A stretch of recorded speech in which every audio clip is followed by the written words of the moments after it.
dense forest once covered all of Piney Ridge, but no longer is the region a mystery. Modern highways have penetrated the darkness and brought in the light. Not so in Oxhead Woods, further south. Step into it off the abandoned road that hugs its length, and it's like passing through a wall and closing the door behind you. Obsolete trails wander vaguely, crisscross or break at right angles for no reason. Only one leads to the Morgan farm. Pete Morgan's farm has the allure of a walled castle that everybody knows about, but few have entered. Its only access to the outside world is a country road that passes by. Some miles north connects with a highway near the Renton farm. Joe Renton, like the other farmers hereabouts, is up and coming, raises good apples. Fine soil everywhere in the valley. The young people for miles around come to the high school. The boys graduate a little older than those in the city. That's because they take time out for planting and helping with the harvest. They're a healthy lot. And girls don't come prettier any place.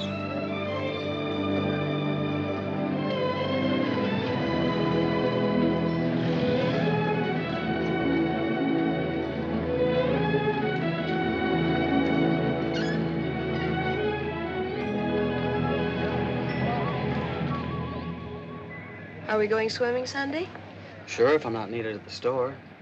Where'll you change into your swimming trunks? Maybe I'll wear them over. No.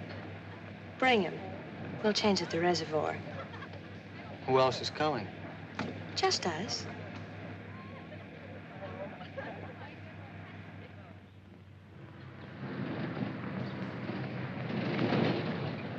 Hi, Teller. How's hunt? Bye, kids. Miss me.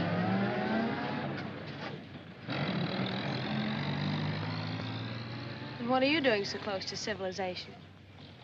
You're growing up, Tibby. You're almost a woman. Almost. I'm woman enough already. I wouldn't say that. Oh, what do you know about anything? You never got past the 9th grade.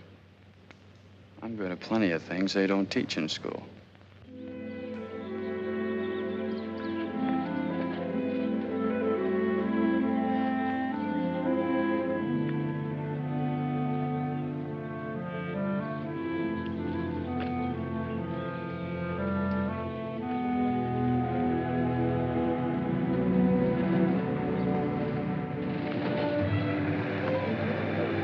Got into you, Meg? You got the fidgets? I promised Pete Morgan I'd bring you by the farm this afternoon, and I don't know how to ask you. Looks like you've asked me already. What does he want? You'd better ask him. Well, how long will it take? Not so awfully long, Nate. We're here already. Okay, Meg, let's go.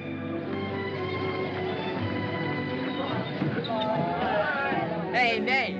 What's Tibby going to say about this? Oh, what do you think she'll do? Yeah.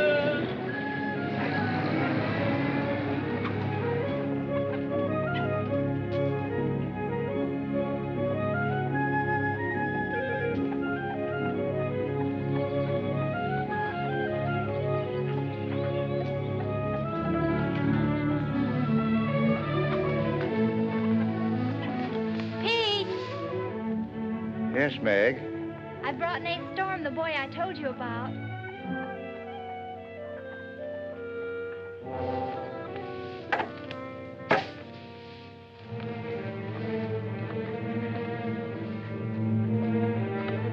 You know, I've thought about this thing, Meg. I'm not so sure it's a good thing. We've been content of the way things were. Maybe an outsider will spoil it. But it would be so much easier for you if Nate would come and help out at the end of the day. Anything between you and Nate? No. He and Tibby Renton are going steady. All right, I'll see the boy. Never could turn you down, could I?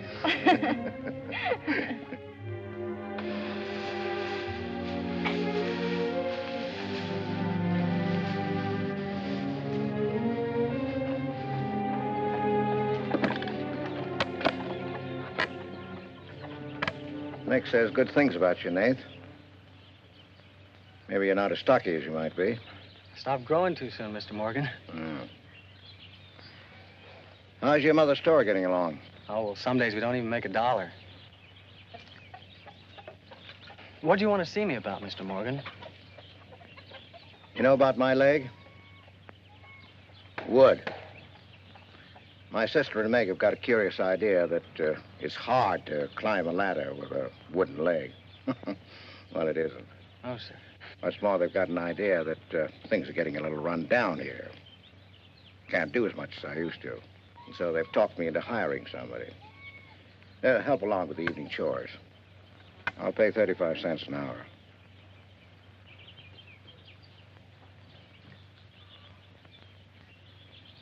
Well, could you make it 4 bits? It's over an hour's walk home afterwards. Yeah, I hadn't thought of that. I'll pay 50 cents an hour. Could he start today? Sure it's all right with you, May? Oh, yes. Thanks. Come on, Nate.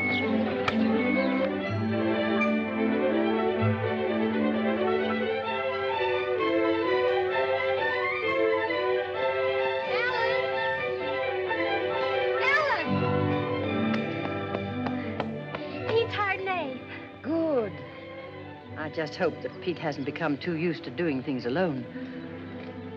I do hope it works out.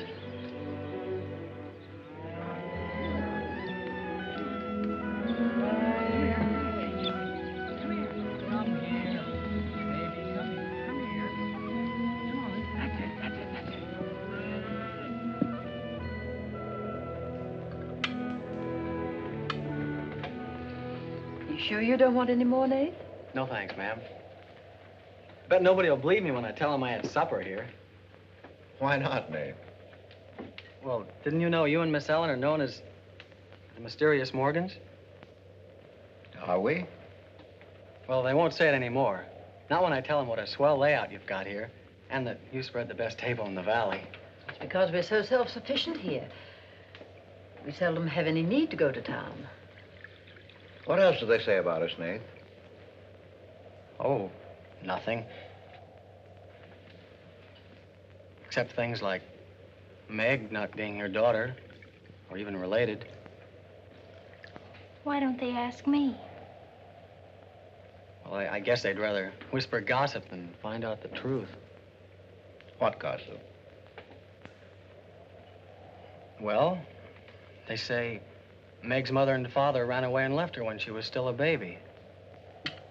Well, that's not true, Nate.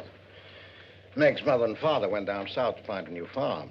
They left Meg in our care. They died down there in a runaway.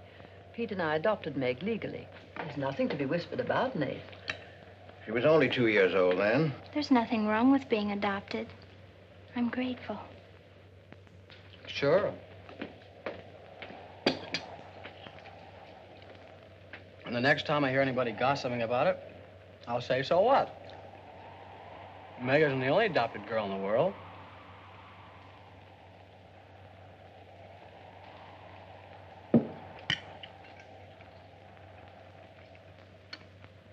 Well, I hate to eat and run, folks, but I think I better get started.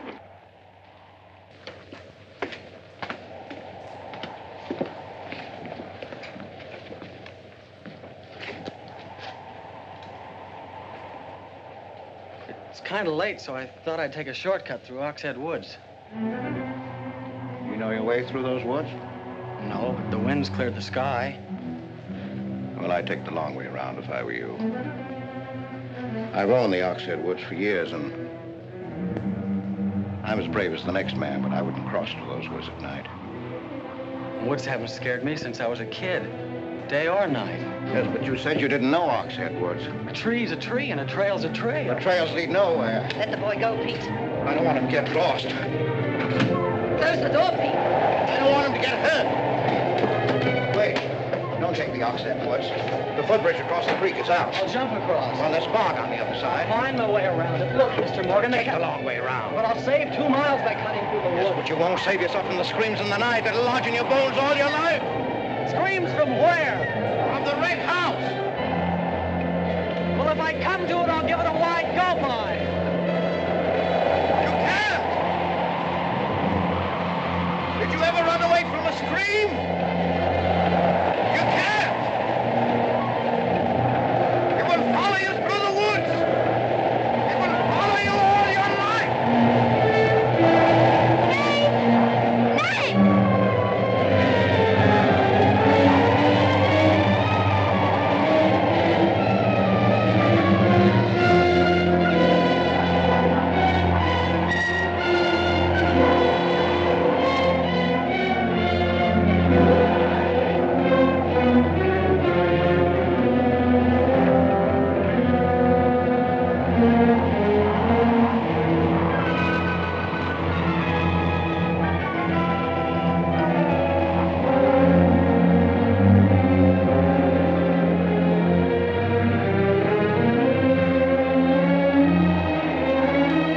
Ellen!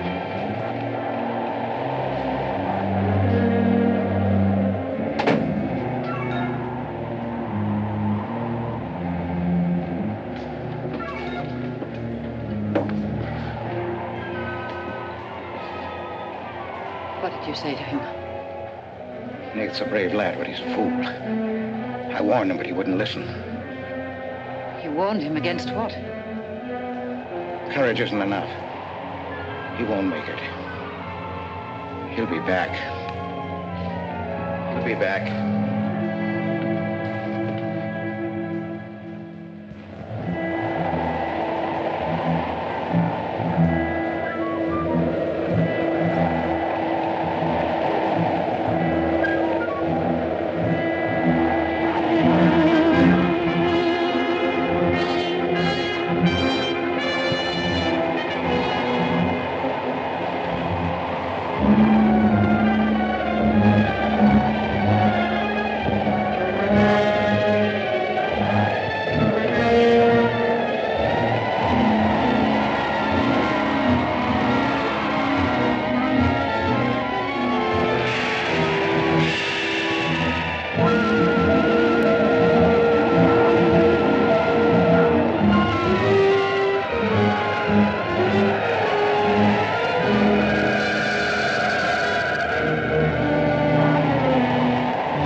Yes, Mrs. Storm, Nate's sleeping here tonight, so don't you worry about it.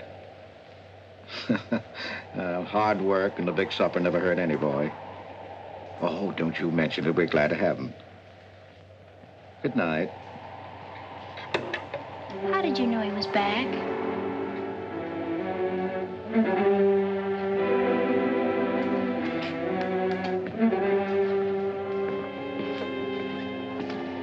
Nate's all right.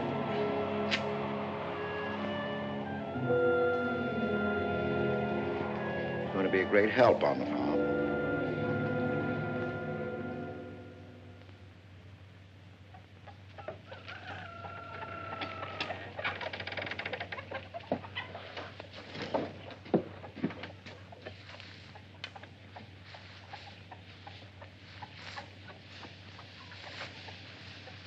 Hello.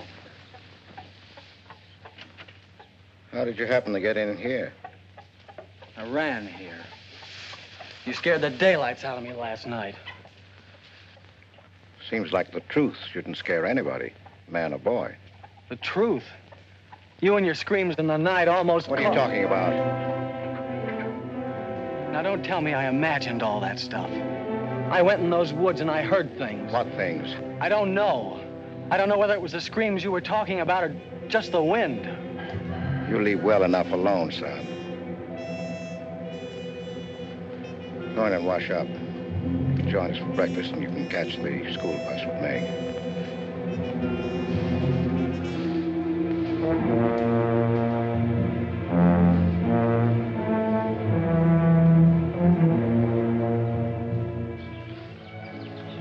What kind of a guy is Pete, anyway? He's always been wonderful to me. Kind and generous. For my last birthday, he sent to the city and bought me the most wonderful furniture he could buy for my room. He's always been that way. But what about that red house? I remember hearing him talk about it a long time ago. But I've never heard him mention it since. You haven't? No. He's just warned me to stay out of those woods since I was little. Do you know anything about those screams?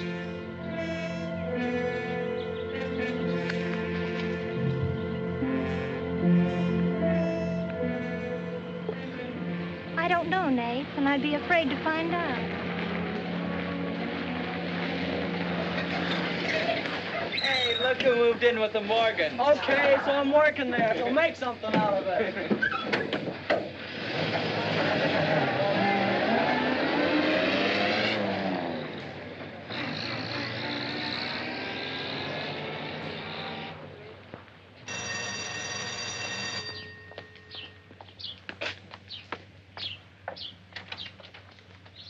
Well, you've got nerve, Nate Storm. Where were you last night when I phoned like I said I would? Working? Working. All night long? Oh, Tibby, can't a guy even earn chore money at the Morgans without you throwing a fit? Not if it takes all night.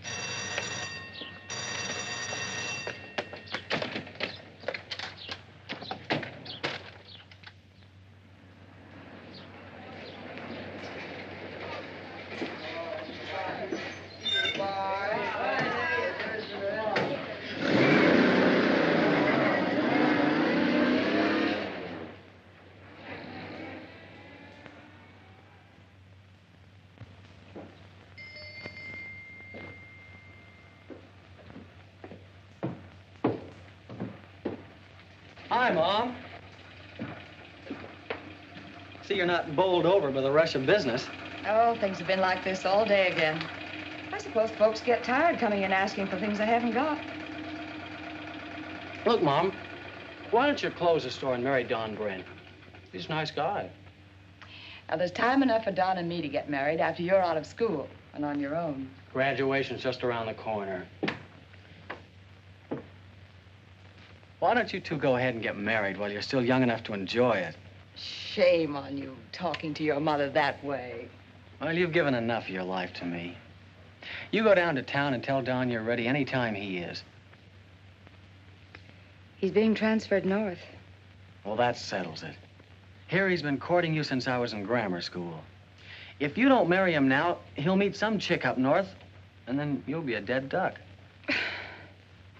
Well, I've got to change. I'll be late at the Morgans. How do you like it up there? Oh, it's okay. They eat good. I mean, well. A couple of things got me wondering. How did Pete Morgan lose his leg? He fell down a cliff in the Oxhead Woods. It was a long time ago. You were still a baby. It was Dr. Burns' first case in the valley. He amputated the leg on the Morgan kitchen table. I wonder if it's the one I ate at. That was the first time Dr. Byrne ever met Ellen Morgan. Everybody knew he fell in love with her, but nothing ever came of it. I wonder why. Still a bachelor. I don't know. They still act like they love each other, the few times I've seen them meet. But she chose to devote her life to her brother Pete, I guess. Seems a shame. Just like it'll be a shame if you don't marry Don and go north with him. If I do, how long will it be before you and Tibby get married? Oh, search me. Sometimes the more I know about women, the less I know about women. Guy needs more than a high school education just to find out what they're gonna do next. Will you be staying at the Morgans again tonight? No. I'm gonna take a shortcut through Oxhead Woods by daylight, so I'll know my way back here tonight. Well, if you should change your mind, would you care if I go down to town and talk things over with Don? You do more than talk things over. You come back here a bride. We don't want any dead ducks in the family, do we? Bye.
How are the hens doing?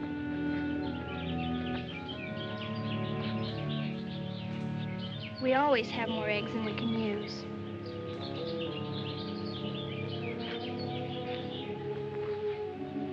Meg.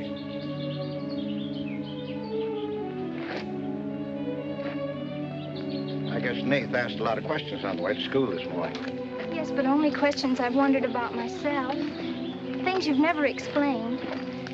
Can't you tell me, Pete? Well, I didn't know that anything troubled you. Why are you suddenly questioning things? Because of him? Maybe. Well, maybe he won't come back. I think he will. I hope he does. Meg.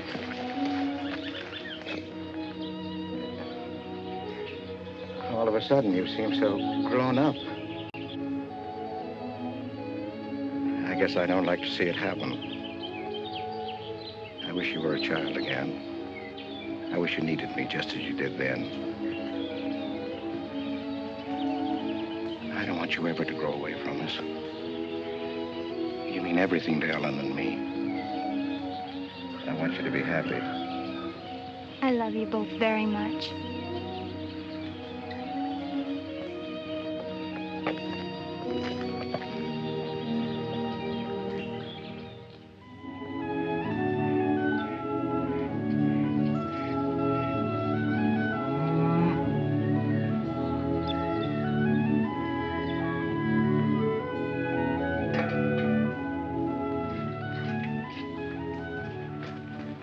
Late today. I had to go home first. I came here through Oxhead Woods. Yes, that would be the quickest. Daytimes. Or any other time. Don't put so high a price on courage, son. It's overrated. The lowest animal's got more courage than man has. You touch a snapping turtle with a stick and he grabs at it with his teeth. Cut his head off, and he still won't let go. Well, we humans weren't made that way.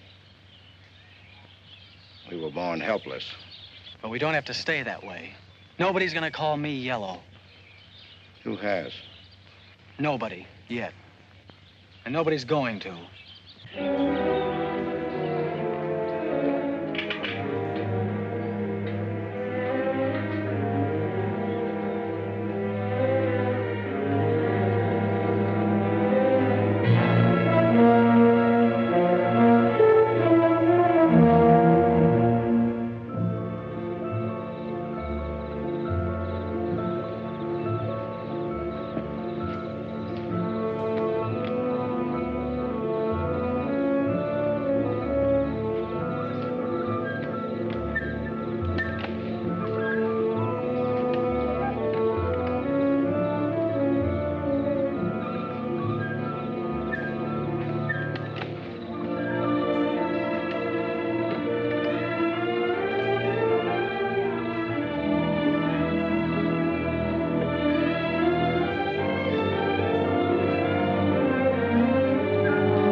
Has he been outside tonight? No, Give me your word. of course. Why, you're soaked through, Nath. Get a blanket from the chest, Meg. You can stay in the helper's cabin. I warned you, but you wouldn't listen. It wasn't a piece of that red house that knocked me into the stream, Mr. Morgan. And it wasn't a scream in the night that bowled me over. It was a human strong enough to nearly kill me. I figured it was you. Sometimes we figure too much, son. The wrong things. Things that can't ever be figured. Mine is bad. Bad for everyone. It's quicksand. I need your help here, Nate. Why would I want to hurt you?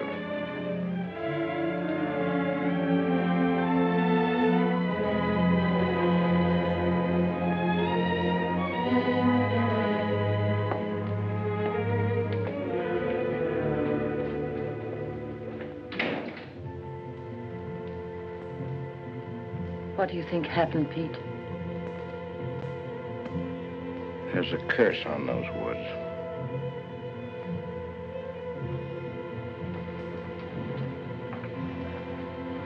We know that.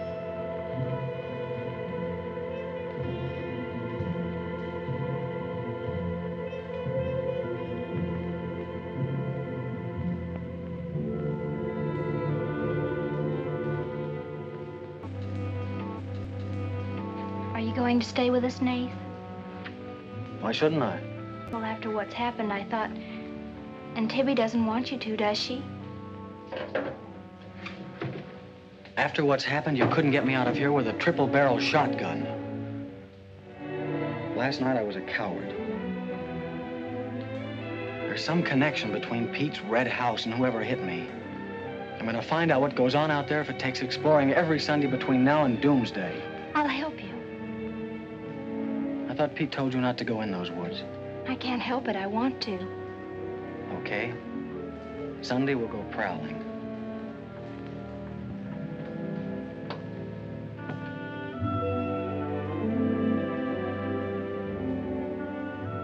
Well, what about your date with Tibby?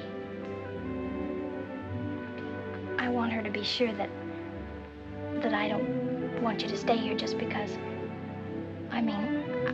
I don't want her to think I'm trying to steal you away from her. We did have a date to go swimming Sunday anyway. So maybe asking her to come along will keep her from throwing another fit. Good night, Nath. Thanks. Good night, Meg.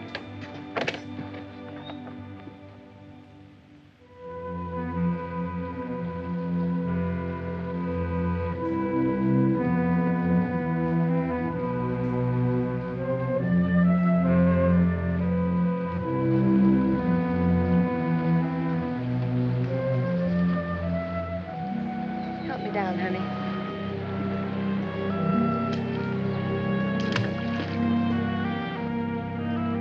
Don't drop me. Drop you? Who's got hold of who?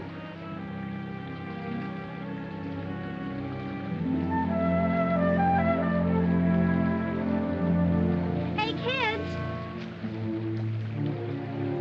I found an old trail. Maybe it leads somewhere.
Another dead end. They're all dead ends. I'm hot.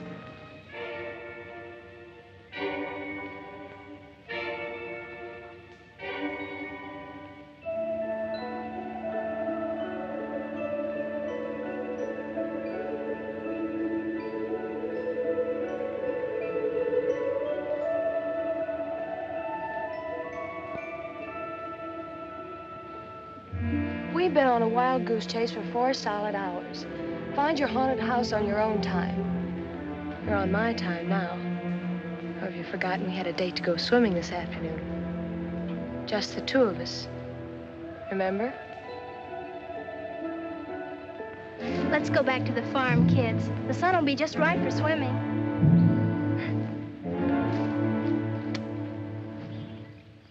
Nate, what's happened to you? What? What's the matter? Well, there's a black and blue streak across your shoulder. How'd you get it? Well, that. I don't know. Of course you know. You might let me in on your secrets. We haven't any secrets. We told you about the red house. Look, Tibby, I slipped in the stream last night and fell on my shoulder. Come on, I'll race you across the pond. Aren't you coming in? You had a swimming date, just the 2 of you, remember? How's Son?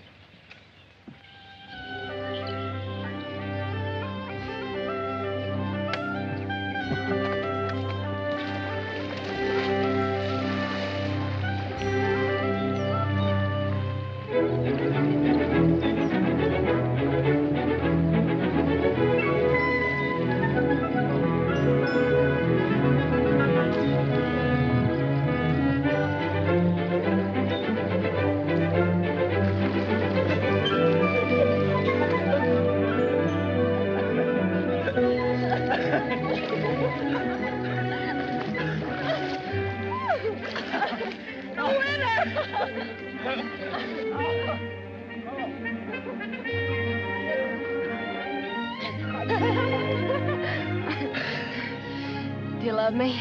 Sure. Just keep me well kissed. I like to be kissed.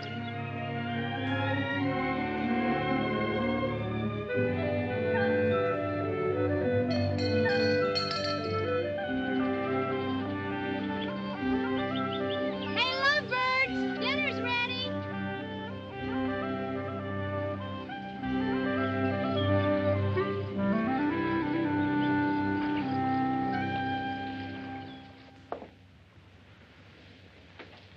Are you and Nath planning to be married, Tibby? Well, I like to keep him guessing, Mr. Morgan. She's like an ornery heifer sometimes. Hard to hold down. We're glad to have you at our house, Tibby. We've missed having company. You must come back often. Besides, we like to keep Nath happy. Have you had a pleasant day? Well, we wasted most of it looking for a haunted house in the Oxhead Woods.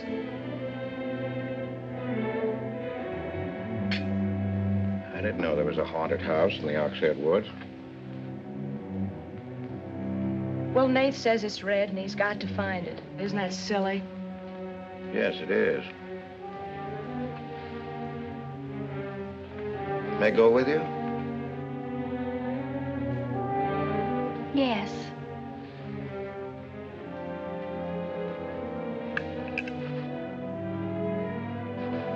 There's enough trouble in this world without having to go out and look for it. Well, I'm all the trouble he can handle if he only knew it.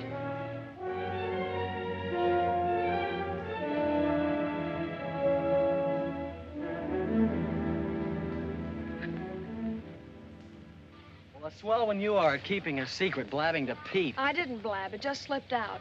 And a fine swimming date we had, I don't think. You know, Tibby, you're mighty pretty, especially when you're mad. And I guess maybe when you're mad, you're just about the prettiest gal there is. Are you sure you don't want me to get Pete's pickup truck and drive you home? Can't have your cake and eat it, too. You have chores to do. I'll walk home, thanks. Don't suppose I'll be seeing much of you weeknights. Well, what with final exams coming up and this new job. I know. Would it be too much to ask that we spend next Sunday by ourselves? Just you and me? Or is it more important to play hide and seek in the woods with Meg? Go on, get madder. Makes your cheeks pink. Don't think you're going to talk me into a kiss goodbye. I want you to miss him. Long enough to make him more important than haunted houses. So save up for next Sunday.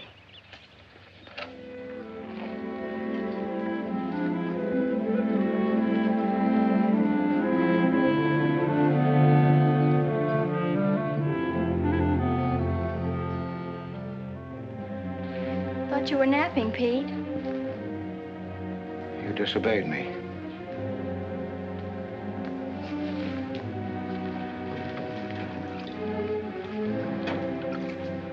Now, you listen to me. I'm listening. You went into the woods with Nate. Well, why shouldn't I? They're only... Because I've asked you not to.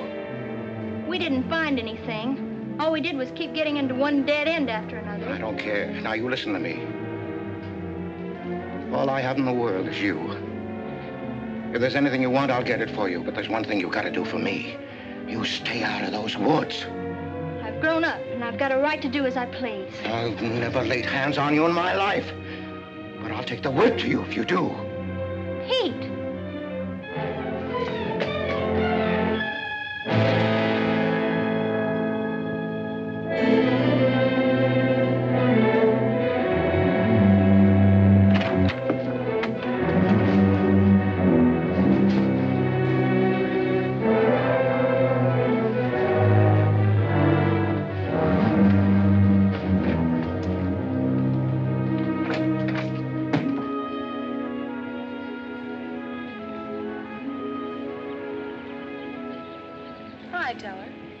Headed for home?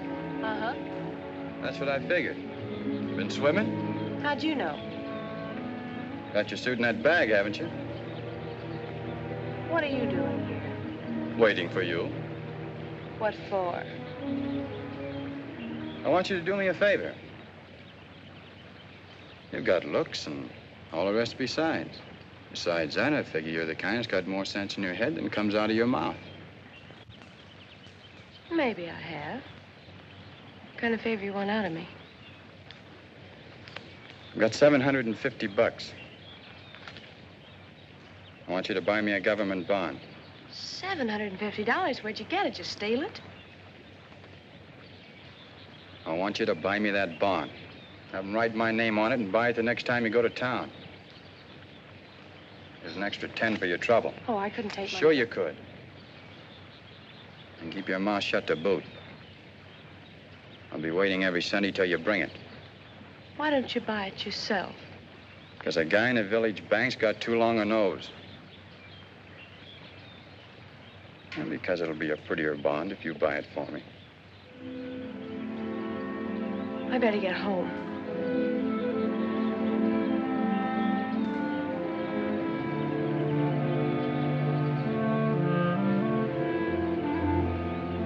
You want me to help you across the stream?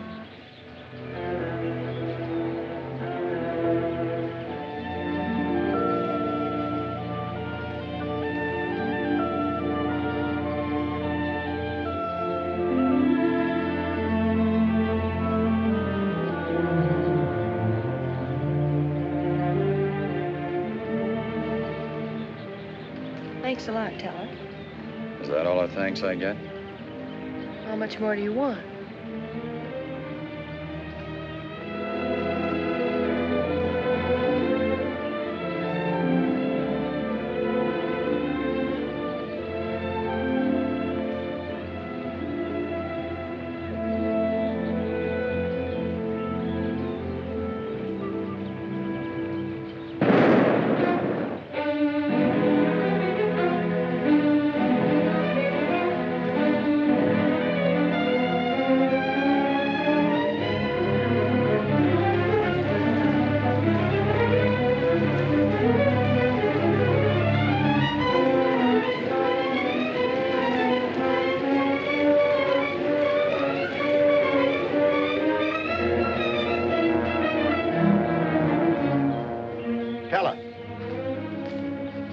You'll either protect these woods of mine or I'll get someone who can. Well, why don't you keep your trespassers to home? You gave me full rights to the Ox Head Woods, exclusive. I gave you the game rights in exchange for keeping trespassers out. Look, Mr. Morgan, if you can't keep your own hired hand out of these woods, maybe I should use more than a club to scare them away with. Well, why don't you? You telling me I can use my gun? I don't want anybody to get hurt, but there's no better way of backing up a no trespassing sign than by a bullet missing somebody's skull.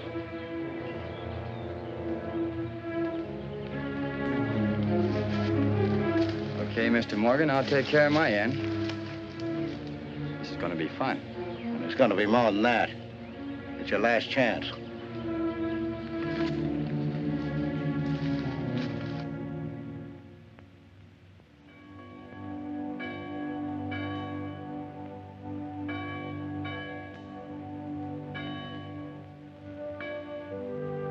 Be kind one to another, tender-hearted, forgiving one another, even as God, for Christ's sake, has forgiven you.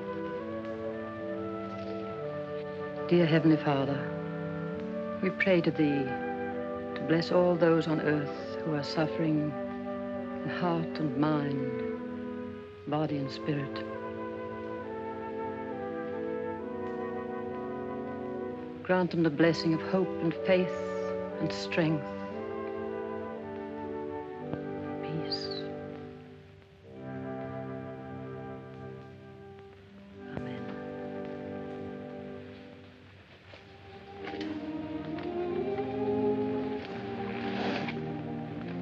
What's troubling you, Pete? You haven't eaten, you haven't slept.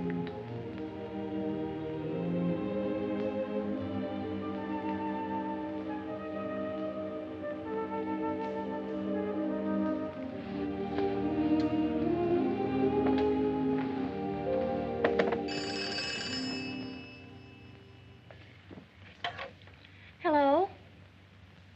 Yes, Tibby, I'll call him. Tibby wants you. Hello, Tibby. No, I'm coming over. Well, you can use the pickup truck, Nath. Pete says I can use his pickup truck. I'll come on down. Bye. You know, when I was a young man and in love, Sunday was always a good day for spooning. Thanks for the use of the truck. Always ready to give love a helping hand. Aren't we, Meg? That's right. And I might add, it's a lot healthier than prowling in woods.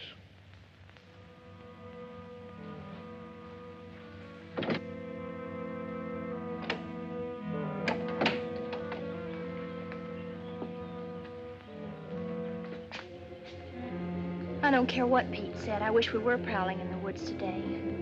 I wish Tibby'd forgotten our date. So do I. There's something out in those woods. And something tells me we won't find out what it is until I find the red house.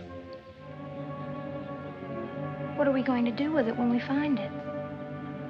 Bust it open, I guess, and let some light in. Maybe it'll shake the creeps out of a lot of things. We'll find it.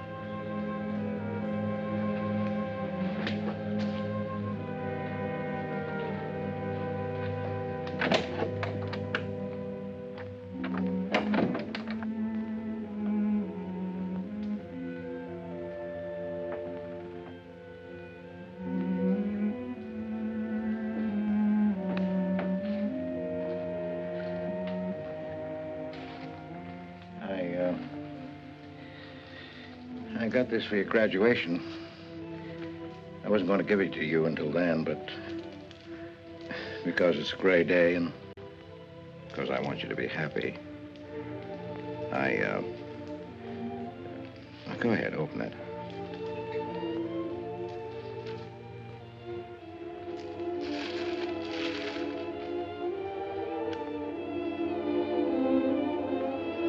Oh, beautiful.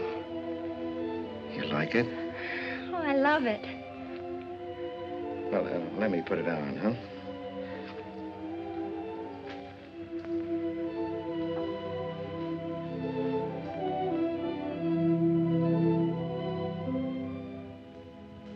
Now, will you forgive me for barking at you last Sunday? I didn't exactly disobey Pete. I've always wanted to go into those woods. I did it because I felt I had to. It was strange. I felt I belonged there. Don't ever go near those woods again.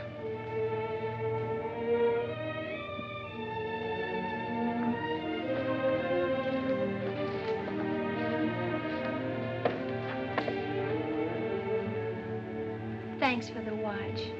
I'll treasure it all my life.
Tibby, you've got Meg all wrong.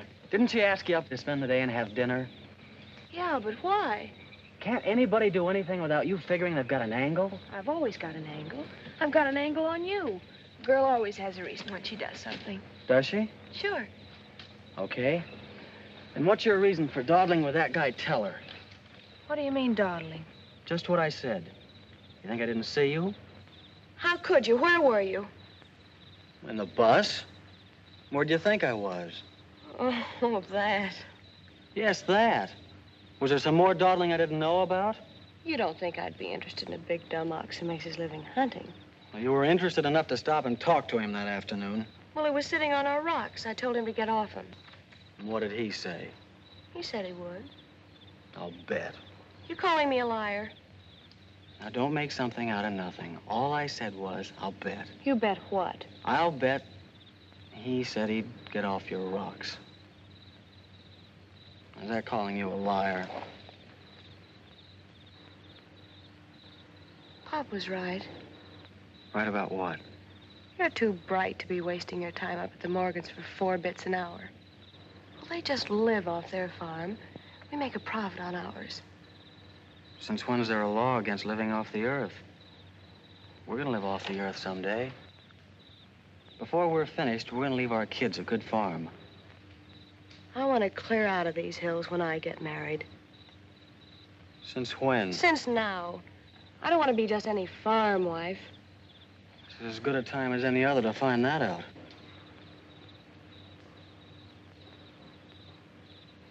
Well, if you love someone, you'll do anything for him. That works both ways. Maybe someday you'll own this whole valley. And we can spend our winters in the city house. Sure. With 2 station wagons and a limousine. Why not? I better get back to the Morgans. What for? Let you go on with your dreaming. I'm disturbing your sleep. City house, station wagons, limousines. Great. Boy, when you dream, you really dream good. Well, aren't I worth working for? Sure. And a lot of guys are working on getting to the moon in a rocket. They think that's worth working for. But I like the ground around here, and I'd just as soon keep my feet on it. How much money have you saved doing it? None yet. Not even $750? Not even 750 cents. Why? Nothing. I was just thinking.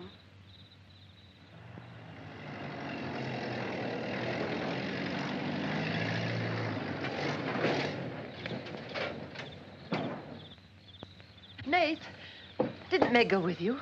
I thought she did. She was gone when you left. Didn't she leave with you this noon? No, only as far as the porch. Did she say she was going anywhere? She must have gone into the woods alone.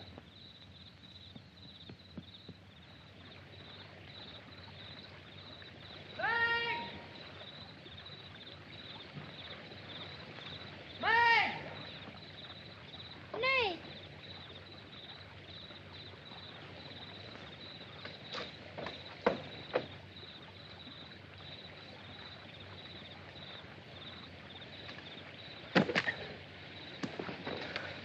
I knew you'd come. Are you hurt? Yes, I think maybe my leg's broken. Here, hold this. Now, put all your weight on the other leg.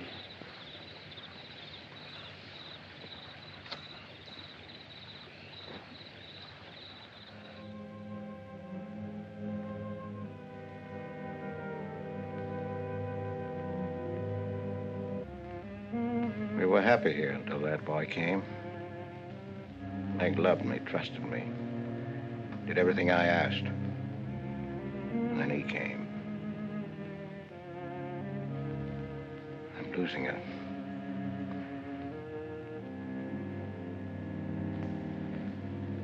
I fought fate 15 years ago and I lost.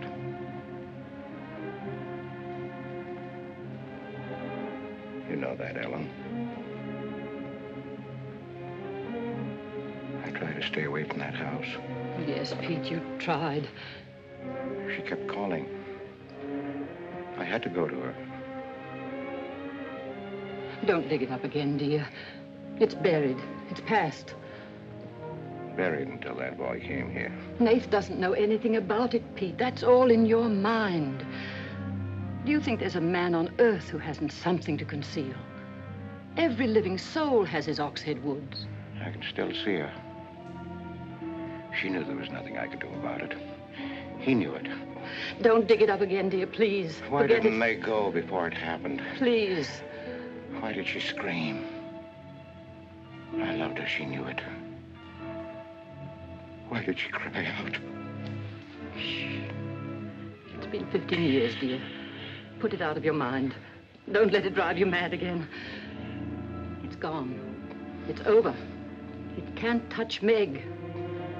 There's nothing I can do about it. There is something we can do about it. We can protect her from the past. How can I protect her from the past when I can't shut it out myself? We can shut it out of this house. No, this isn't my house. There's no certain place for me on earth. Except out there in that ice house. That's where I belong. What'd it make she find out? Pete, how could she find out? I didn't want her to go. I'd rather she was dead than ever hear the screams. I'd rather she was dead. I'd rather I died out there in the muck and dirt. That's where I belong. I should have burned that place down. No. They'd search the ashes and find her screaming. I should have burned it down and the ice house in the woods with it. Don't you dare. You'd never dare. Ellen, Pete, open the door. Ellen.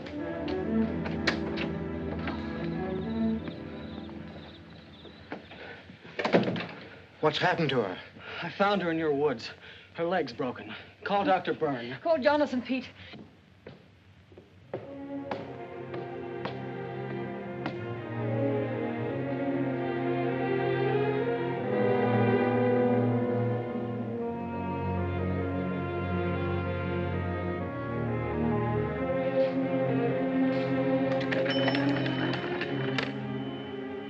Dr. Byrne.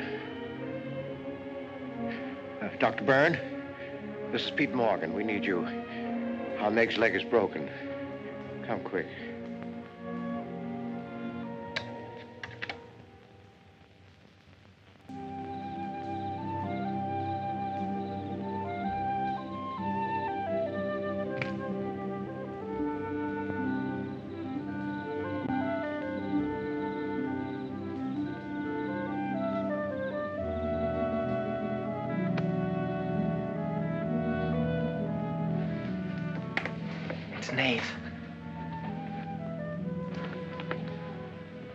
Somebody will hear you.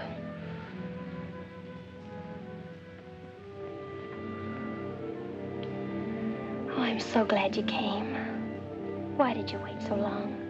Ellen wouldn't let me come. I never thought of climbing that tree until tonight. I wanted to tell you about the red house. I followed some wagon tracks through the woods. They were all grown over. Where did they start? I don't know. I headed uphill just past the big limestone rocks we saw that Sunday. How's Tibby? Search me. She's gone to town for something. Graduation dress, I think. Bet you miss her.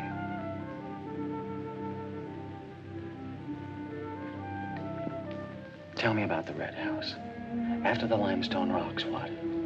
Well, I followed these tracks through the rocks. The road's hard to follow, but it led to this hill. What hill? I don't know. I was too busy following the tracks to see. I looked down from the top into the rocks. And there it was. What did it look like? Ugly and awful. But, Nath, I had the feeling I've been there before. Well, lots of people get that feeling, Meg, even if they haven't. No, this was different. I even seemed to remember the ice house back against the rocks. Water shimmered out from under it. As if it were flooded. How do you know it was an ice house? That's what scares me. I know it was. But how did I know? Well, didn't you go look? I didn't dare go without you. My heart started pounding. Sure you didn't hear screams? Yes. I think I did. I think that's why I ran. I don't know.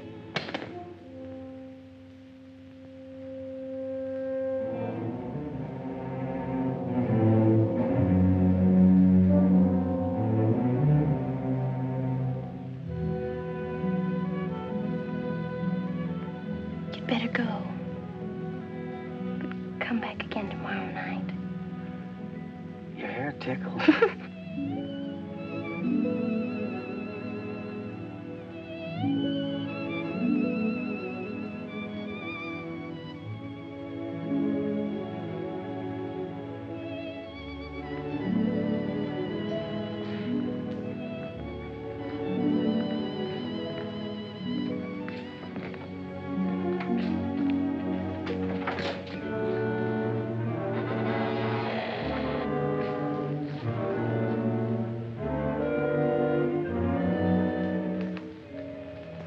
Jeannie.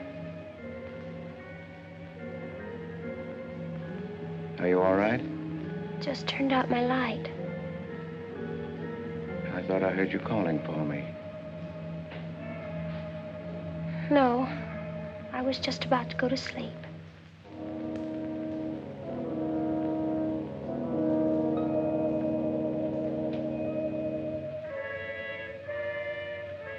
Good. Sleep soundly, Jeannie.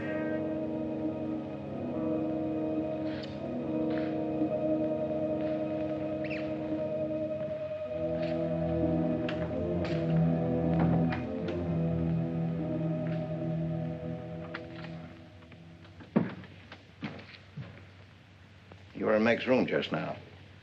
Yes, I was. You sneaked up the tree. You were there with her in the dark. Is there a law against me seeing her? Yes, mine. There was peace in this house until you came. You took her into the woods. Meg went into the woods on her own. She wouldn't have gone if it weren't for you. Her leg wouldn't have been broken if it weren't for you. You've got no right to treat her like a child. You caused all the trouble you're going to. I don't want you here anymore. Get out, now! You don't need to think I want this job. I can work for Renton's any day I like. Clear out. Never trespass on my property again. If you do, you'll get hurt. Is that fair warning? Yes, that's clear enough.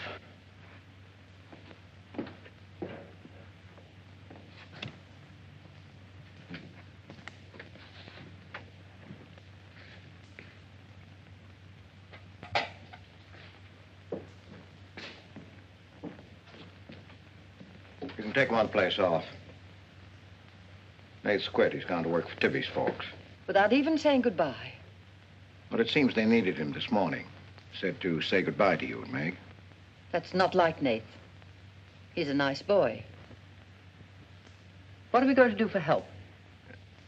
We can manage alone. Meg will soon be up and around. We can manage alone.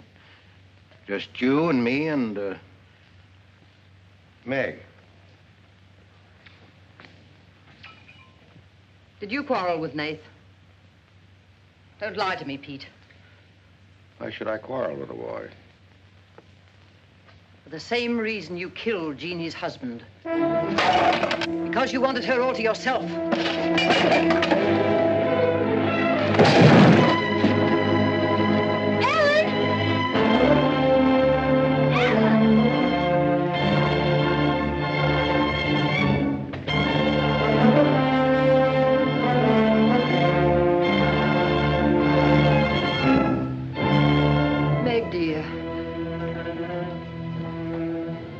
Nate's gone. He sent you his love. He needed a full-time job now that school's about over.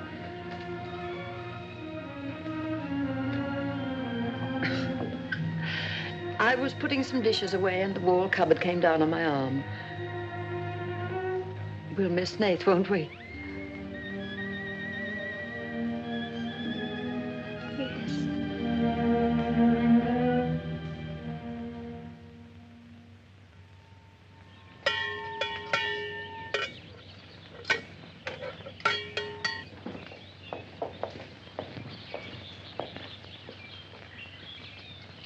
It's going to be lonesome for you, isn't it? Why don't you padlock the store and go up to the Morgans? I've quit there, Mom. I'm going to work for the Rentons. Well, with Tibby around, then you won't be lonesome. I'll be okay, Mom.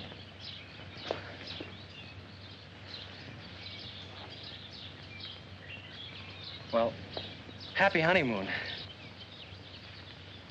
Thanks again for everything. Goodbye. Son? Bye.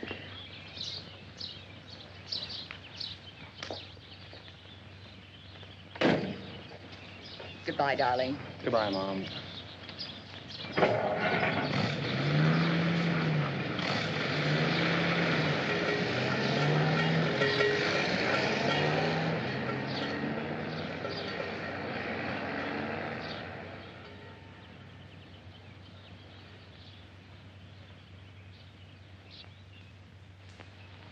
Hello, Doctor. How's my patient? I'll bet it feels better with that cast off. I've been cheating a little, Dr. Byrne. I tried walking without my crutches. Uh-huh. I brought up the mail. Where's Ellen? Gathering the eggs. How's everyone in the valley? Oh, new baby at Sheriff Hoke's. New hired hand at the Rintons. Who? Mrs. Storm's boy, Nath. Yeah. Everybody's wondering what the Rintons want most. The Storm boy for a son-in-law or an extra hand on the farm for free. Is Nath living at the Rentons? No. I see him going back to the store nights. Say, wasn't he working here at the time you broke this pretty leg? Yes, but he had to get a full-time job. He's got a full-time job handling Tibby. She's a wild one. Well, I've got a few babies coming, a few old folks dying. I've got to be going. Hiya, Pete. Hello, Doctor. Our Meg's about as good as new. Young bones knit fast. Yeah, well, thank heaven she was luckier than I was. Yes, but then a girl needs a pretty leg more than a man does. With a little help and being careful, she can forget the crutches. Well, I'll help her. I'll take care of her. I'll watch her like a St. Bernard. How's Ellen? All right. Say hello to her for me. I will. Bye-bye. Bye. Bye.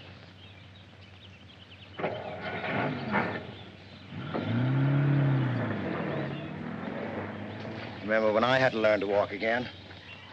Just like climbing a mountain all day long. Better lean on me. Mustn't try too much the first time. I just want to help you. That's what I'm for.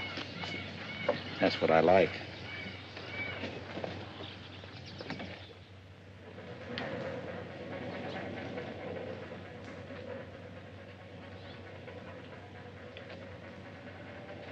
Oh, hi. What you got on? My new play suit. Do you like it? It's all right. You might as well still be working at the Morgans for all the fun you are to me. If you'd spent a little more time working around this place instead of preening your feathers like a pet canary, maybe you'd know what it is to be tired at night.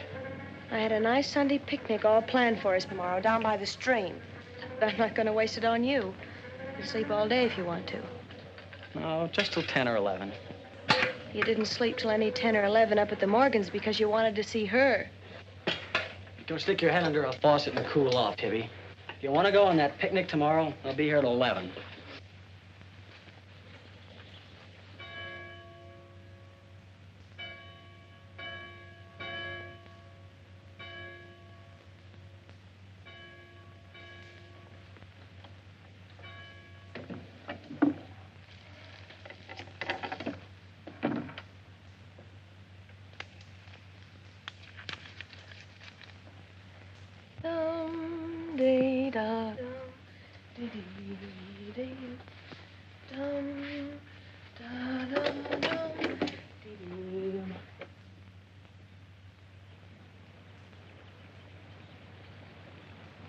Hey, so you finally made up your mind to come?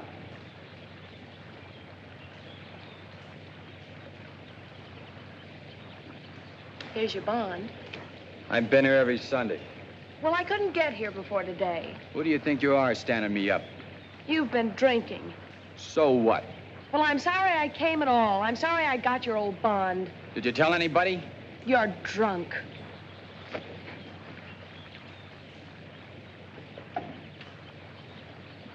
Who are you kidding? You can fool around with pretty boy Nate Storm as much as you like. But when you decide on a man, you come to me.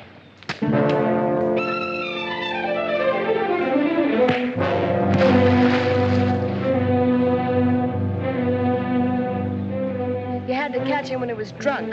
Just try it sometime when he's sober. Just once, he'd kill you.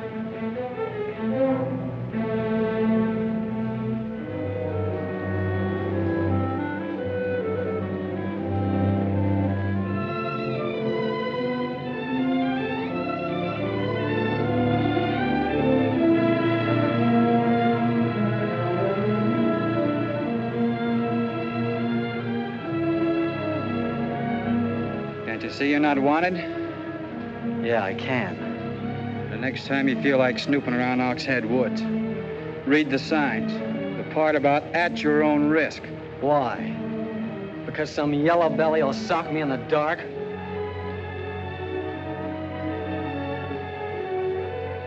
Because I got full rights to them woods. Who gave them to you? Pete Morgan. Then would you be knowing how Meg broke her leg? No, I wouldn't. But if it was you snooping around these woods, you get this. Come on, Tibby, let's get out of here.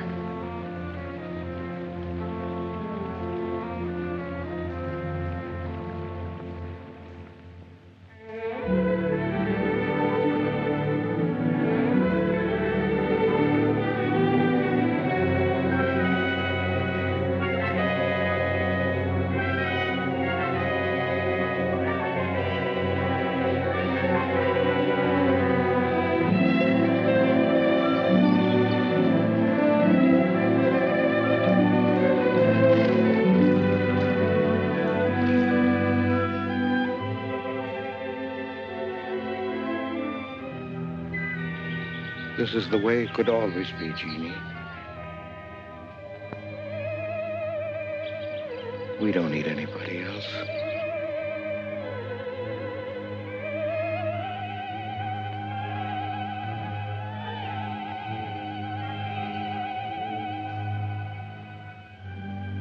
Meg.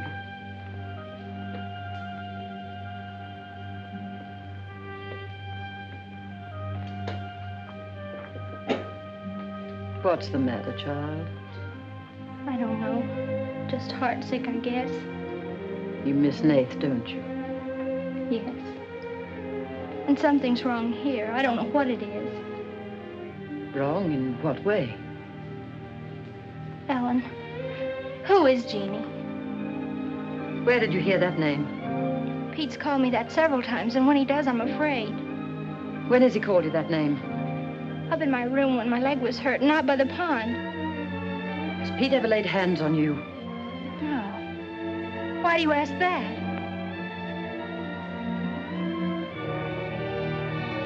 Finish the dishes, dear.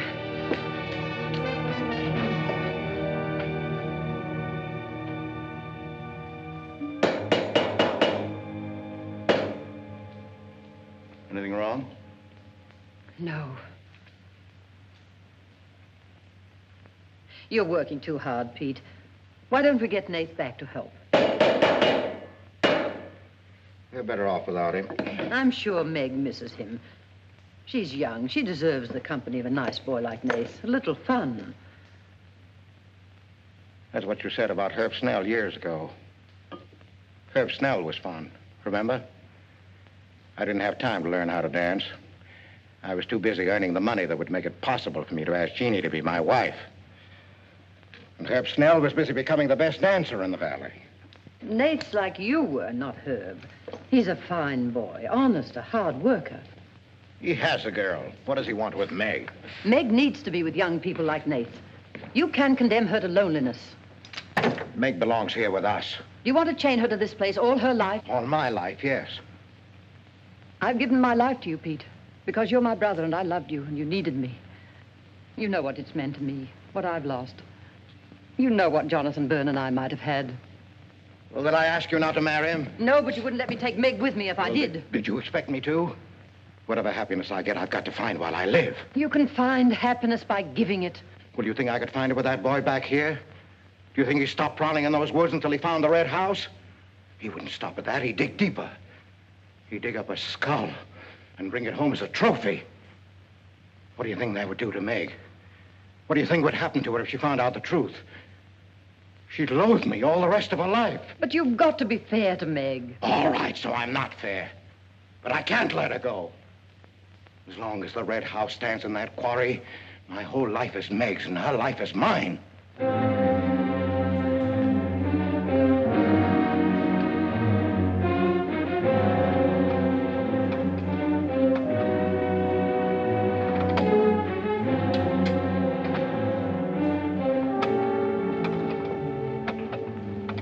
What are you going to do, Ellen? I'm going to burn that place out of Pete's mind. I don't care if it starts a forest fire. It's going up in flames tonight. You can't go into those woods. I know them well enough. It isn't that. I didn't tell you or Nate the whole truth about how my leg was broken. I fell, but it was because somebody was shooting at me. I was afraid Nate would get shot, afraid... Tell her. That's Pete's fault for letting Teller think he owns those woods. He's just trying to scare you, but he's afraid of me. Let me go with you. No, your leg isn't strong enough. I don't want to stay here alone. Come with me as far as Nate's cabin. Lock yourself in. I'll be back before Pete knows I'm gone. Ellen? Meg? Ellen? Meg? Ellen? Meg? Wait here for me.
I didn't aim to kill.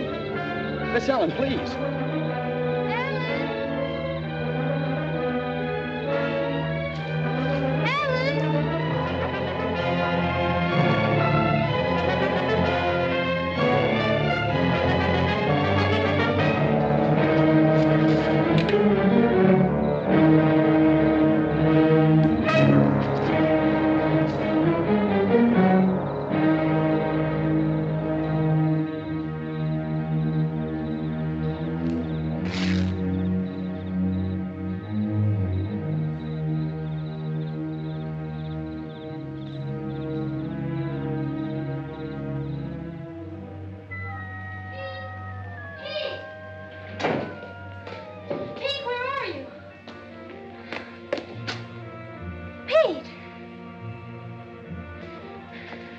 Didn't you hear me? Ellen's hurt. She needs help. Yes, I know. She's bleeding. She's been shot. Ellen's lost now. Lost. Nothing will help. Pete, you're not going to sit here and let her die. She was going to the red house. 15 years those woods have been calling to me. Storm Stower. They won't get me. Nath, it's Meg. I need help. He can't help. Nobody can help. Ellen's in the woods, hurt. Teller shot her. I can't carry her out alone. Where is she? On the trail we took just before we reached the limestone rocks. I'll call Dr. Byrne and the sheriff. I'll bring a stretcher. Hurry. You're not going back in there. You can't do it. You'll be lost, too. Believe me, I know the woods are evil. I know what's there. I know the dangers. Oh, darling, don't. Let go of me. You don't know.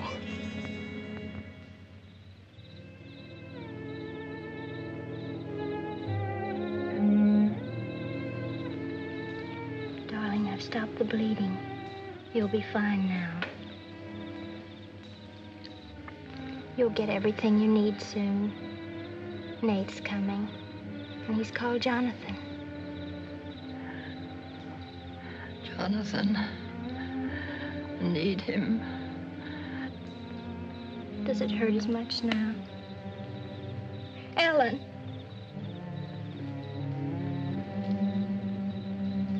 Doesn't hurt now. You're fine. Pete. Pity Pete. Pity him. Love him.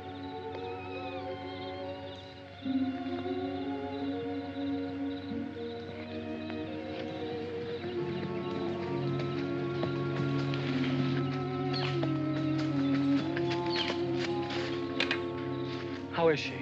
She's asleep. I bandaged her. Oh, Nath, thanks. I made a stretcher out of a blanket and a couple of rake handles. It's all I had. Did you get Dr. Byrne? He wasn't in. I left a message. I called the sheriff. She's sleeping awfully sound.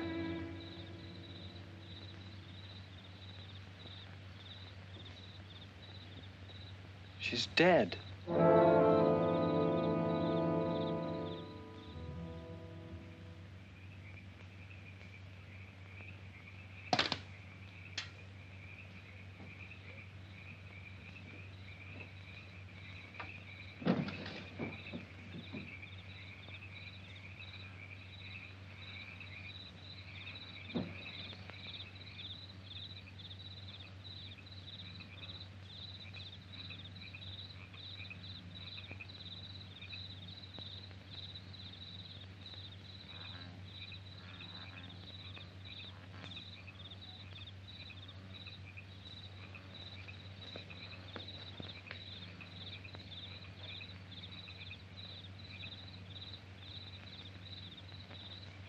Hi.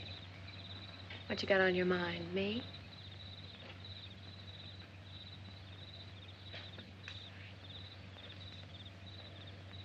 I couldn't get you out of my mind, baby. That's the way you are with me, too. Well, let's do something about it. Let's borrow your father's truck and elope. Elope? Holy smoke, Pop, it'd kill us. Come on, baby. We'll drive across the state line. I'll cash in my bond. We'll splurge it having a honeymoon that'll top any honeymoon anybody ever had. The truck's in the orchard shed. We can head out the back road. They won't hear us.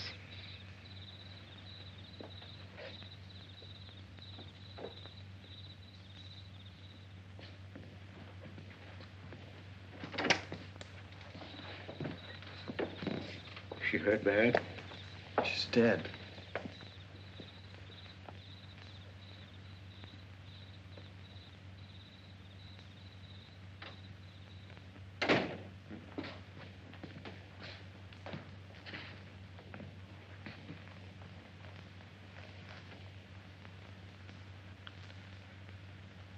You think I didn't love Ellen? Every day for years, she's died for me. You think I can forget that? But she forgot the woods. That's what's killed her. You hate me now, don't you?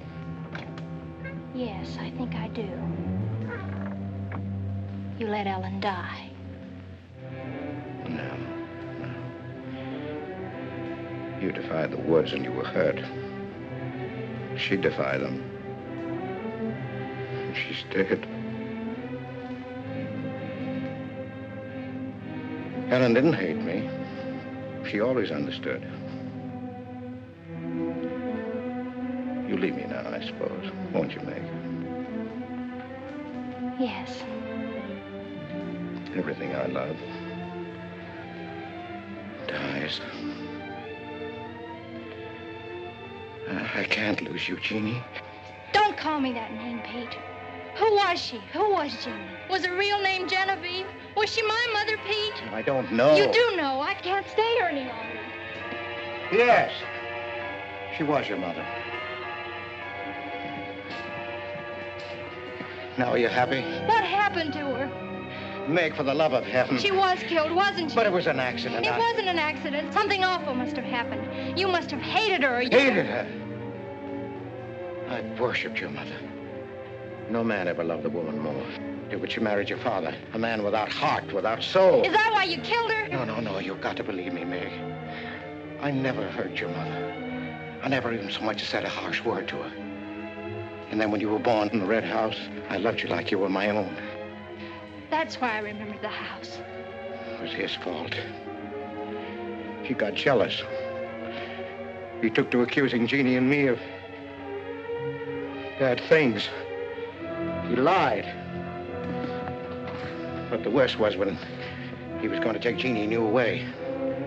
I ran to the red house to plead with your mother not to go. I heard him coming home in the surrey. I begged her to decide before it was too late. She got frightened. I don't know why. She screamed. There was no reason I wasn't going. Then you did kill her. No, it was an accident. I just tried to keep her quiet. I just put my hand over her mouth, only that.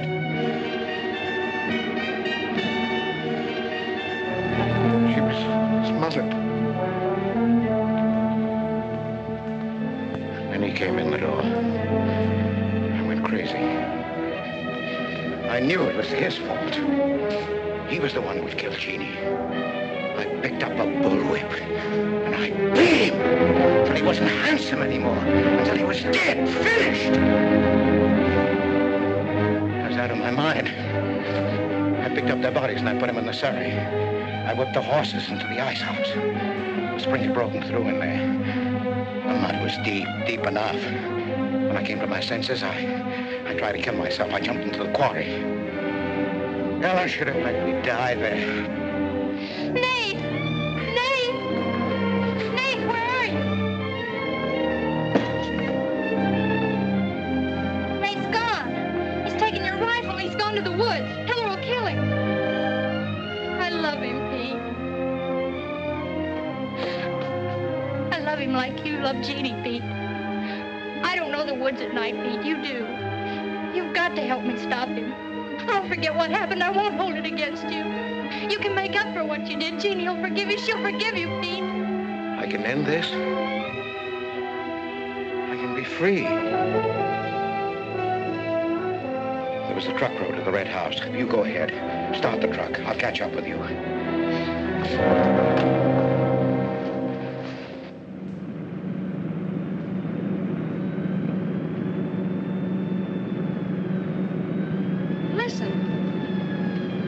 My pop must have found out. I wish that's all it was. What do you mean? They're after me.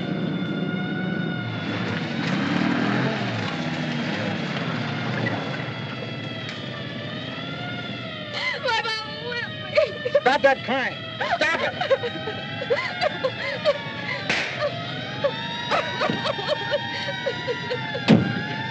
You don't really love me.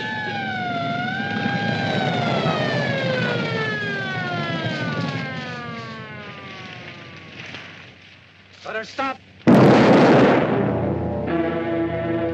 I didn't know what I was doing. Maybe Teller didn't either, kid, but it all adds up to murder. Murder?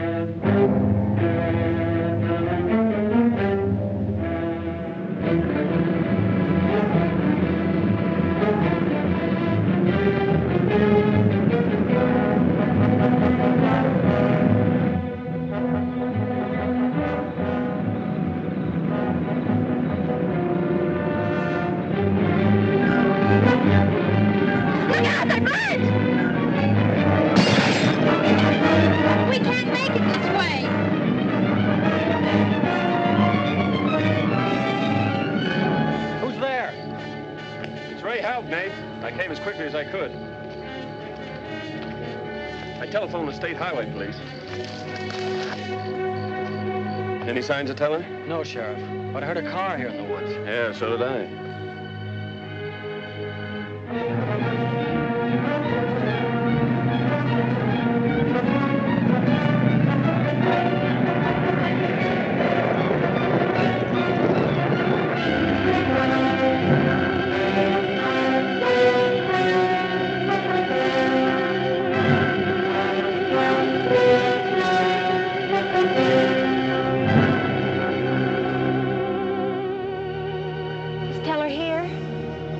that. We're on time.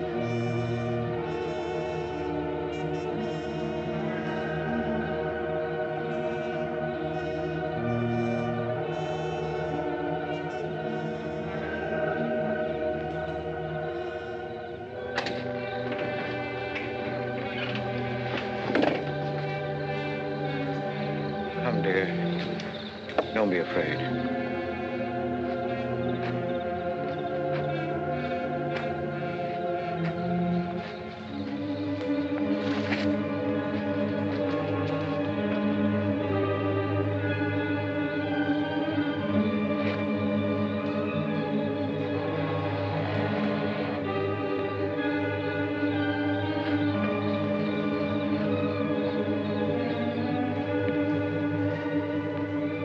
Step out of the door, he'll see us.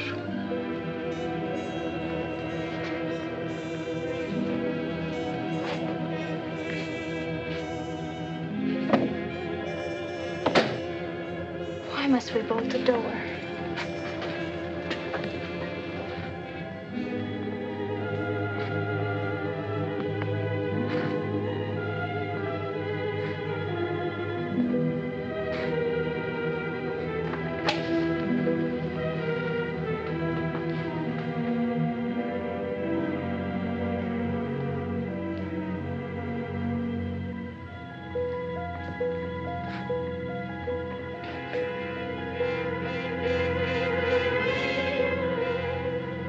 Nothing has changed.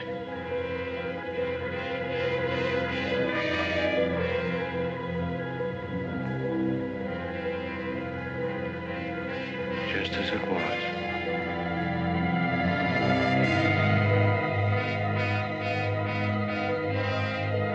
Just as it was.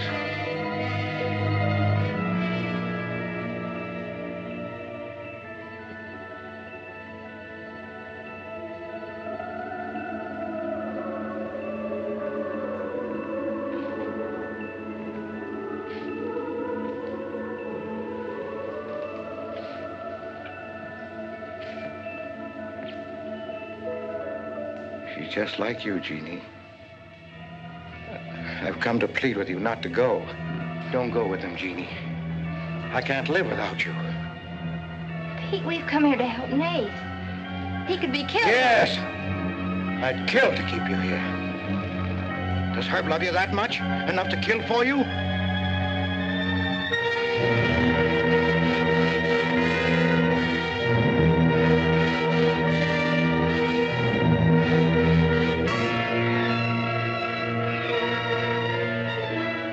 When he comes back from the village, we'll be gone. You and the baby and me. We'll be gone. I swear before God, I'll kill him before I let him take you away. You stay here with me, Jeannie. There isn't much time left. Decide, Jeannie, decide.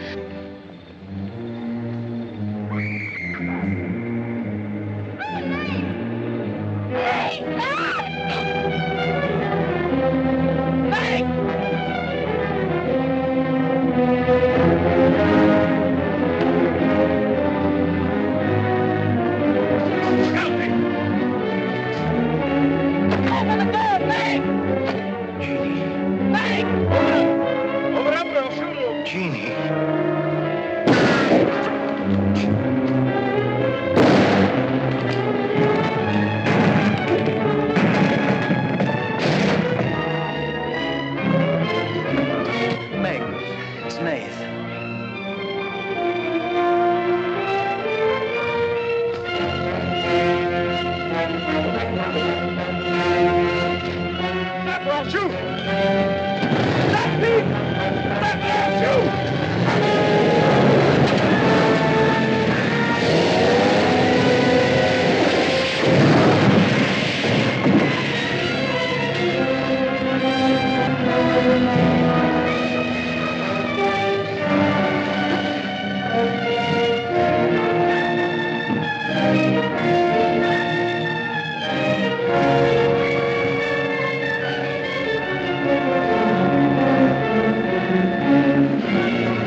Thought I'd better finish what Ellen set out to do, sweetheart.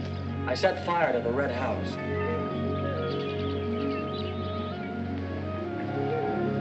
Looking forward's much better than looking back.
Oh, lady. That's how guys lose their jobs, not collecting fares. I'm sorry. I guess I'm a little excited. Thank you, lady.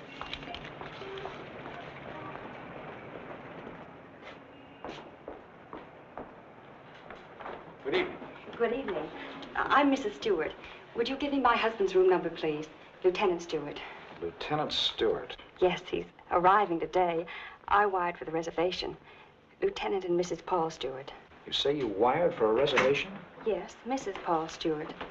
I'm afraid there's been a slip-up. Apparently your wire wasn't received. But I sent it 3 days ago. Well, I'm sorry, Mrs. Stewart. Unfortunately, there's nothing I can do for you. You mean I can't stay here? Well, I wish I could help, but we're completely booked up. But I've got to stay here. This is the only place we can find each other.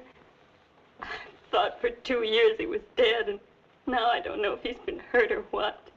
Please don't be upset, Mrs. Stewart. Perhaps I can arrange something. Has Mr. Walters checked in yet? No, sir, not until tomorrow. Fine, then we can give them 816C for the night. But you will have to leave by noon tomorrow. Yes, of course. Thank you very much. Not at all. Would you register, please?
Hello.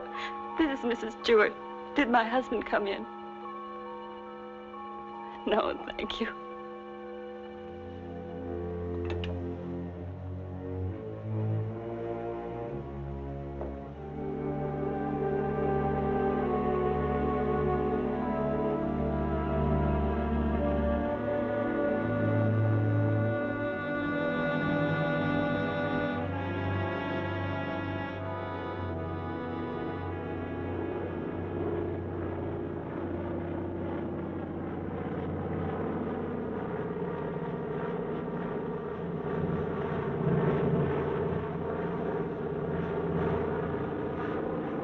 Followed me, Margaret.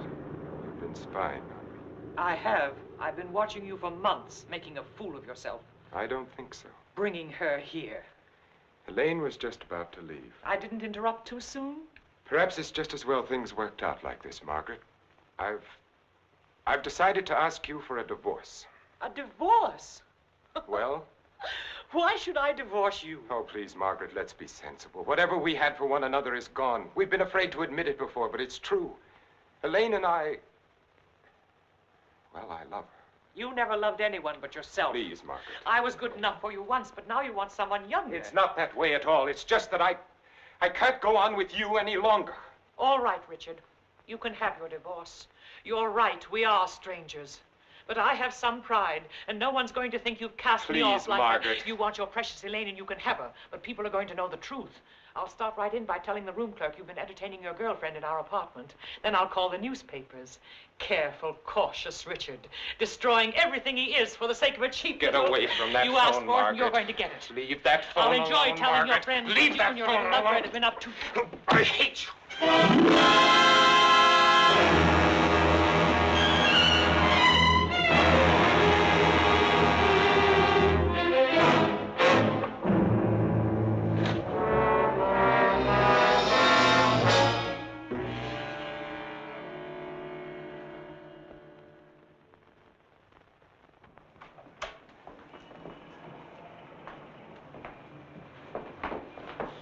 Good morning. Good morning, sir. I'm Lieutenant Stewart. Oh, yes, Lieutenant. We've been expecting you. Your wife's certainly going to be glad to see you, sir. Well, Mr. Blake, this is Lieutenant Stewart. Mr. Blake's our manager. Lieutenant, you really had us worried. I'm glad you finally got here. For a while, I wasn't sure we'd make it. The weatherman threw the book at us. Well, you're in for a real welcome. 816C, boy. Oh, that's all right. I'd kind of like to surprise her. Very well, sir. Thanks.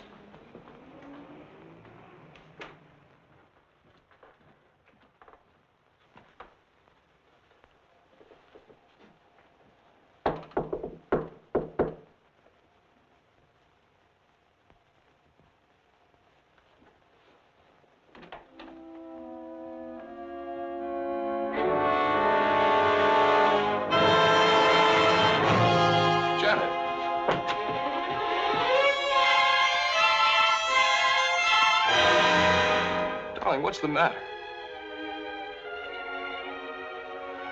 Janet. Janet, it's me. It's Paul.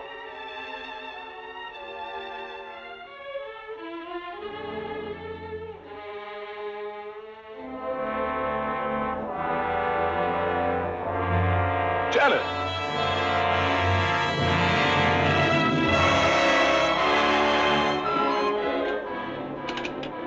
Hello? Hello, operator. This is Lieutenant Stewart calling. Can you send the house doctor to 816C right away? It's very urgent. Thank you.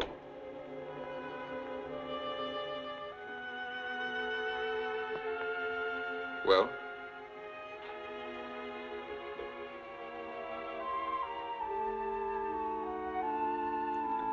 What is it?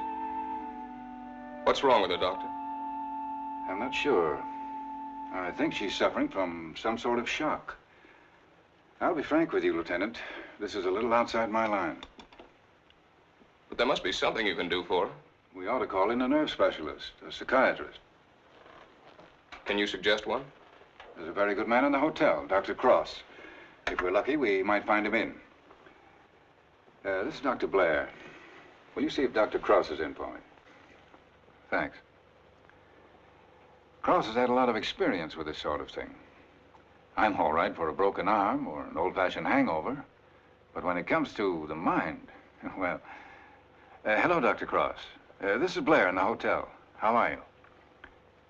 Say, I've run into something that's right up your alley. One of the guests here's had some sort of shock. No, I don't know what caused it.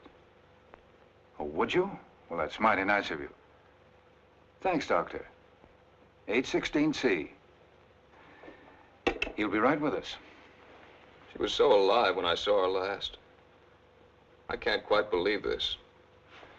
Better snap out of it, Lieutenant. I don't want another patient. Dr. Cross is one of the best men in this part of the country. I'm very happy that he's going to have a look at it. I don't get it. What could have brought it on? I wish I could tell you. The mind's a strange instrument. What affects me may not bother you in the slightest. The workings of the mind depend on so many things inside as well as outside. You can't make hard and fast rules. Well, I suppose it is plausible that she hasn't been feeling well. Worrying about me, not knowing whether I was dead or alive. Then coming here and not finding me. That'll be Dr. Cross. Good morning, Doctor. Good morning. I appreciate your promptness. Not at all. The sooner you get to a case of shock, the better. This is Lieutenant Stewart, Dr. Cross. How do you do, Lieutenant? Thanks for coming, Doctor. My wife is in the bedroom. She doesn't know me. She doesn't seem to know anything. Were you here when it happened? I just got in a few minutes ago. When I opened the door, she was sitting on the divan. Her eyes were wide open. She was staring at nothing. Did you notice anything peculiar about her actions when you saw her last? I've been a prisoner of war for 2 years. I've just come home. Oh, I see. She's had a rugged time of it, all right. First thinking I was dead, then hearing from me. On top of all that, my plane was 12 hours late.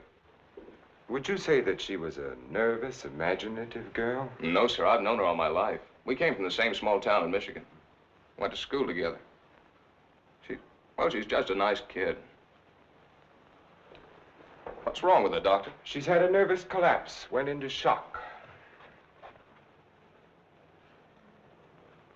Where did you find her? In the living room. In the living room? You said she was sitting on the divan. Yes, right here. I see. What do you think could have caused it, Doctor? Well, that's difficult to say.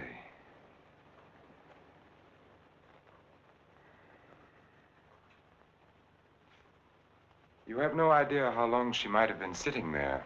No. Oh, the clerk did say she phoned down about 1 in the morning. Between 1 and 8:30. What difference does that make, Doctor? The important thing is what can you do for her? It's hard for a doctor to make promises. We can only do our best. Are you living permanently at the hotel? No, as a matter of fact, we've got to clear out by noon. Oh, I see. But then I'd better take her to my place. She's going to need someone with her night and day. Dr. Cross has a private sanatorium just out of town. I see. Believe me, Lieutenant, it's best for her. But there must be a hospital here in San Francisco. I'd like to be near her. Of course. But I'm at my place every day. It's in the country, and she'll get plenty of fresh air and quiet. If I were you, Lieutenant, I'd listen to Dr. Cross. Okay. You men know best. Just get her well again. I was getting ready to leave when you called. I'll take Mrs. Stewart up with me now.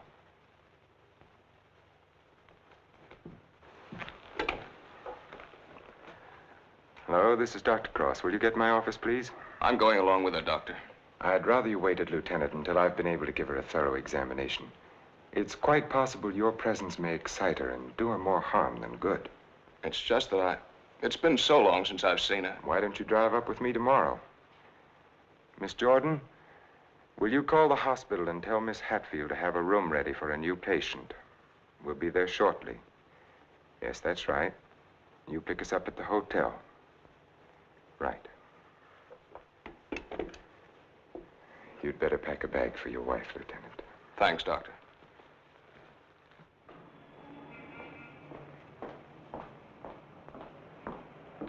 I'm from Dr. Cross's office. We were to pick up a patient. Oh, yes. They're on their way down now. Thank you.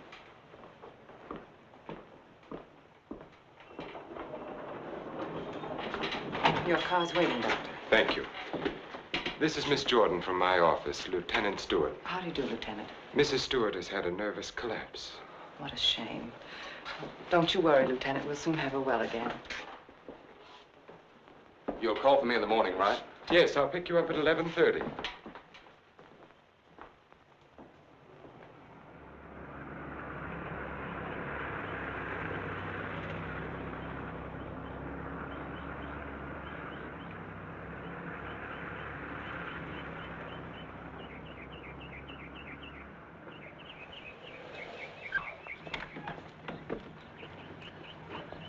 Put her to bed and have Dr. Stevens give her an injection of scopolamine. Yes, Doctor.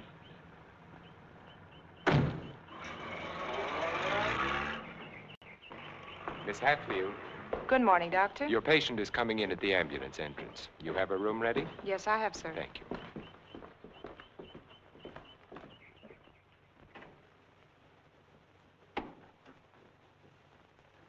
Good morning, sir. Good morning, Doctor.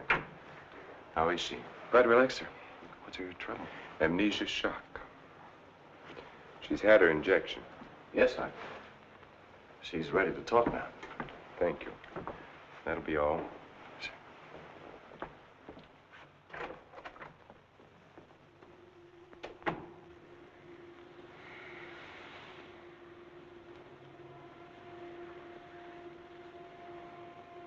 I'm Dr. Cross, Mrs. Stewart. I am your friend. I'm here to help you. I want you to think. You're going to remember things now. You went to meet your husband at the Belmont Arms. Do you remember that? You were worried about Paul. He didn't arrive on time. You were too nervous to sleep. Did you walk out on the balcony? Yes. I walked out on the balcony. See, you can remember. Now, what did you see from the balcony? They were quarreling. You heard them distinctly? I... Did you hear them distinctly?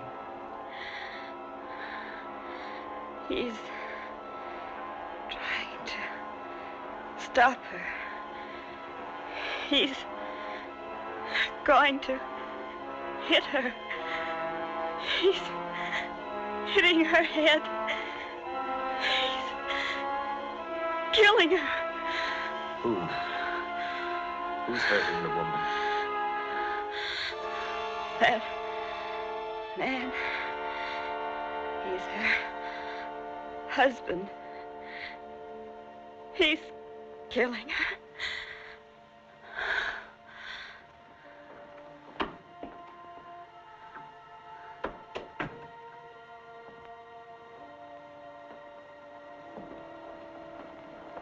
Well? She knows, Elaine. She remembers. Her room was opposite my apartment. She walked out on the balcony. She heard everything.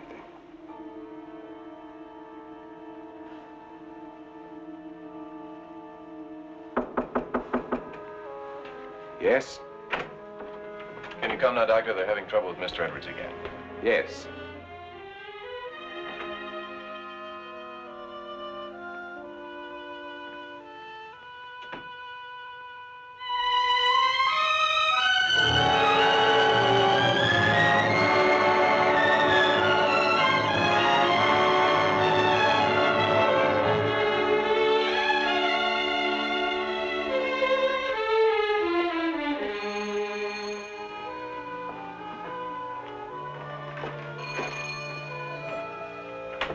Darling, I didn't think you'd ever get here.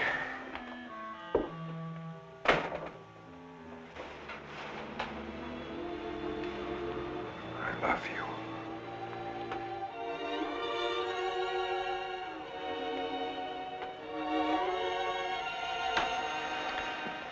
You've got a headache.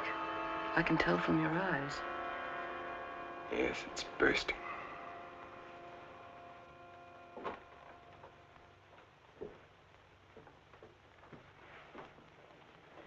You did it? Yes. Yes, I did it. It was horrible, Elaine. I had the porter take take the trunk down. I told the hotel manager I was joining my wife in Carmel for a few days to ship the trunk to my lodge. No one knew she was in town last night? No, she came up the back way. She wanted to surprise us, remember? You're not sorry, are you? I wish I'd called the police. I lost my head. I didn't mean to kill her. There was no premeditation. But now I've concealed her body. I've shipped the trunk to my lodge. And you know as well as I do there's only one answer for that. I shouldn't have listened to you, Elaine. Think, darling. What would have happened if you'd called the police? Manslaughter means 20 years. What would that have done to you, to us? I don't know. Would you have wanted it that way? Now no one knows. We're safe. You're forgetting Janet Stewart, aren't you? She knows. What if she talks? I haven't forgotten her.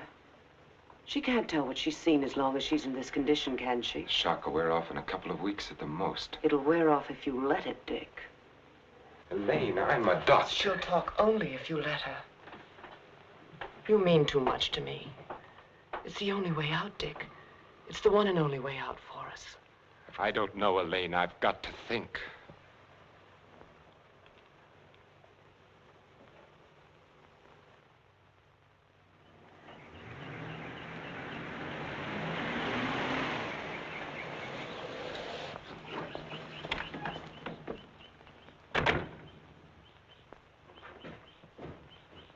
Good morning, Mrs. Penny. Good morning, Doctor. You're looking very well today. Thank you, Doctor. Good morning, Doctor. Good morning, Miss Hatfield. This is Lieutenant Stewart. Miss Hatfield's our head nurse. How do you do, Lieutenant? Is Miss Jordan with Mrs. Stewart? Yes, she is, Doctor. Good morning, Lieutenant. Janet. Darling, it's me. It's Paul. I'm home, dear.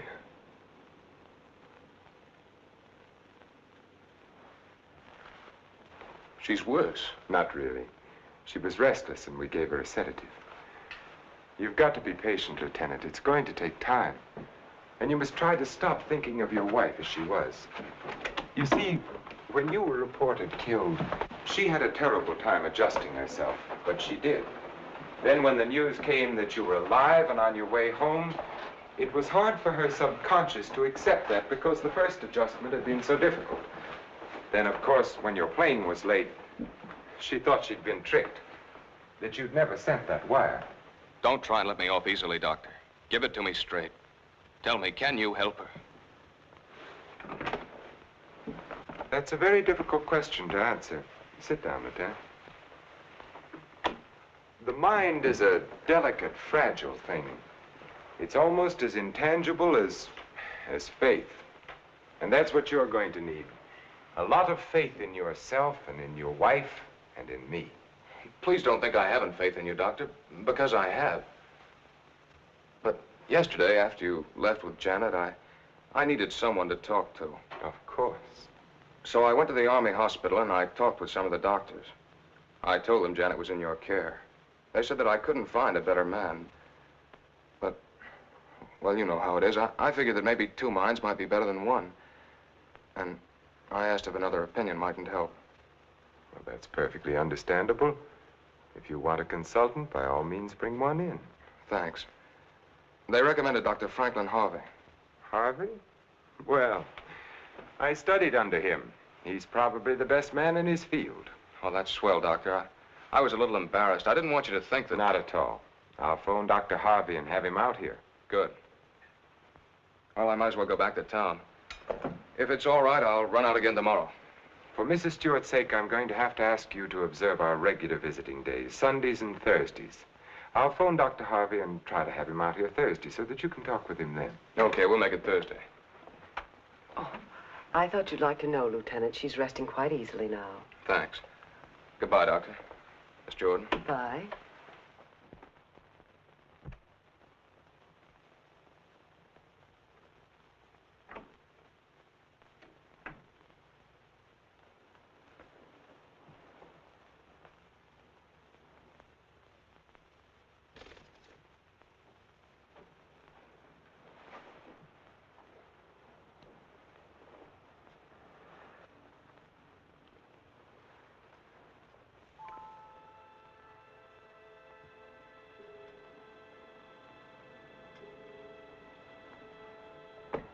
Mrs. Stewart.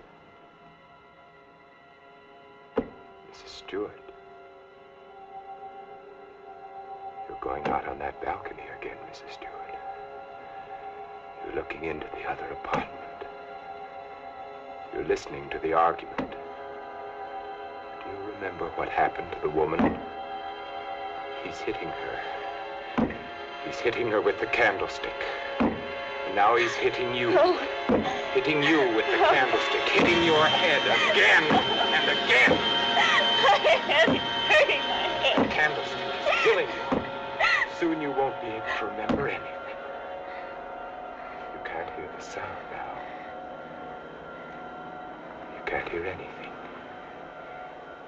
You can't hear. You can't remember. You can't remember. You can't remember.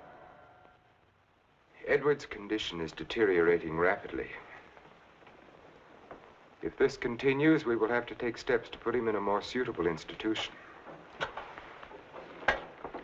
She's exhausted. You haven't got far to go. Lane, do you think you could manage it here alone for the weekend?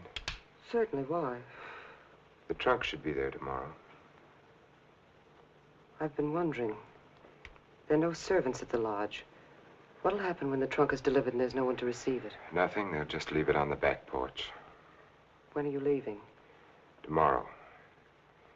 Dr. Harvey's due here this afternoon. Harvey? Coming here for what? Stewart requested a consultation. You're not going to let him examine her. Of course. How would it have looked if I'd said no? But he might discover something. He has no reason to be suspicious. You can't risk it. I won't let you. I know what I'm doing, Elaine. Darling, you're not thinking clearly. I've never seen things so clearly before in my whole life.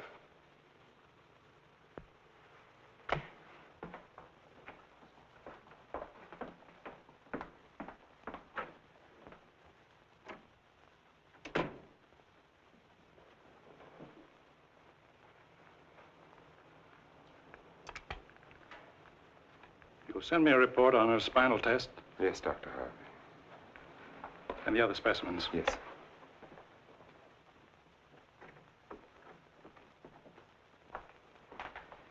You know, Richard, I'm not sure I completely agree this was all brought on by her husband's late arrival. That was a contributing circumstance. I feel there may have been something else. Well, that's always possible, of course, sir. But I found no evidence of it. Just speculation. Will you have a cigar, sir? Yes, thank you. Let's continue the present treatment and see how she comes along. Yes. I notice, Richard, you've been giving her sedatives. Yes, I have. She's been pretty difficult at times. I'd go easy on them. If she's under sedation, there's no way of knowing when she comes back to normal. No, I'd planned to take her off them within the next 24 hours. Fine. By the way, how's Margaret? I'm joining her at the lodge. Give her my regards when you see her. I will, thank you, sir. Well, I'd better talk with the young man. Sometimes I wonder which are more difficult, patients or their families.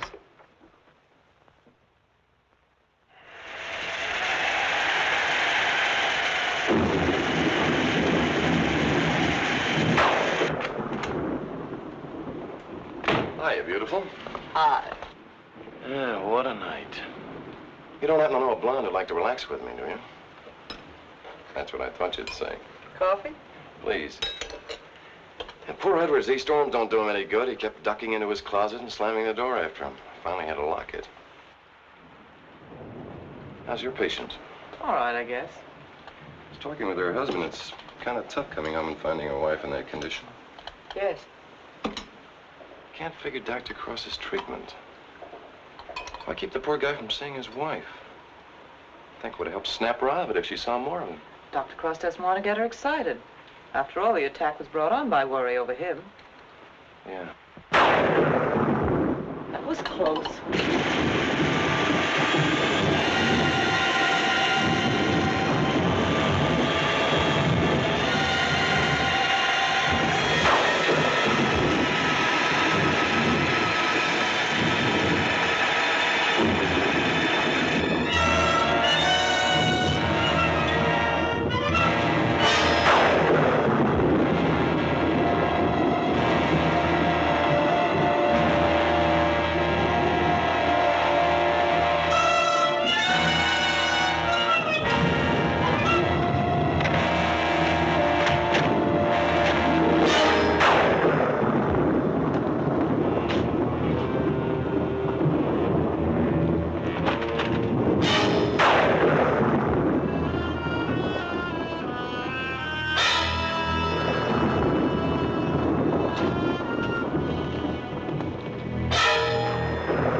It's time to turn in. So you better tuck your patient in bed and get a good night's sleep. Yes, I should be up there now. Tell me, is it true that doctors get a night off once in a while? If you had a night off, you wouldn't know what to do with it. Wouldn't I? Wouldn't I? Good night, Doctor. Good night.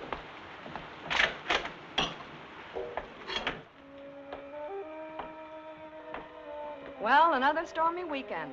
It is my night off.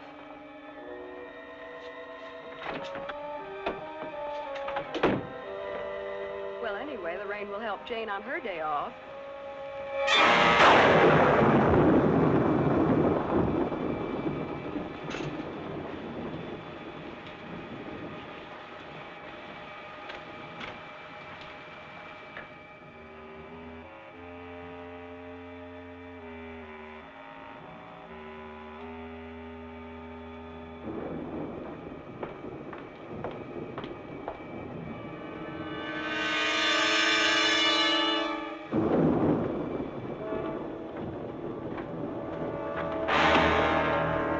Who's there? Why, Mr. Edwards, you shouldn't be in here. Come, I'll take you back. Don't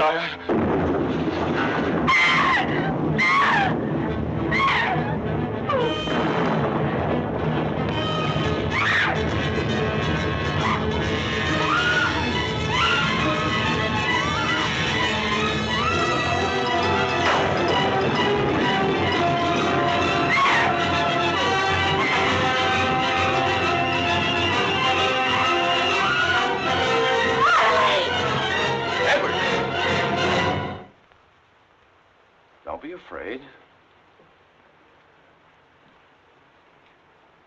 We won't let the storm hurt you.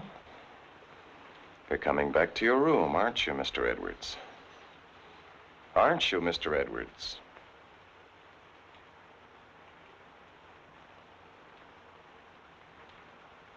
That's fine. Come along. Take care of him, Frank. Yes, Doctor. Come along, sir. Are you all right, Elaine? Yes. There, Mrs. Stewart, it's all over. Oh, he killed her. He hit her on the head and he killed her. Her husband killed her.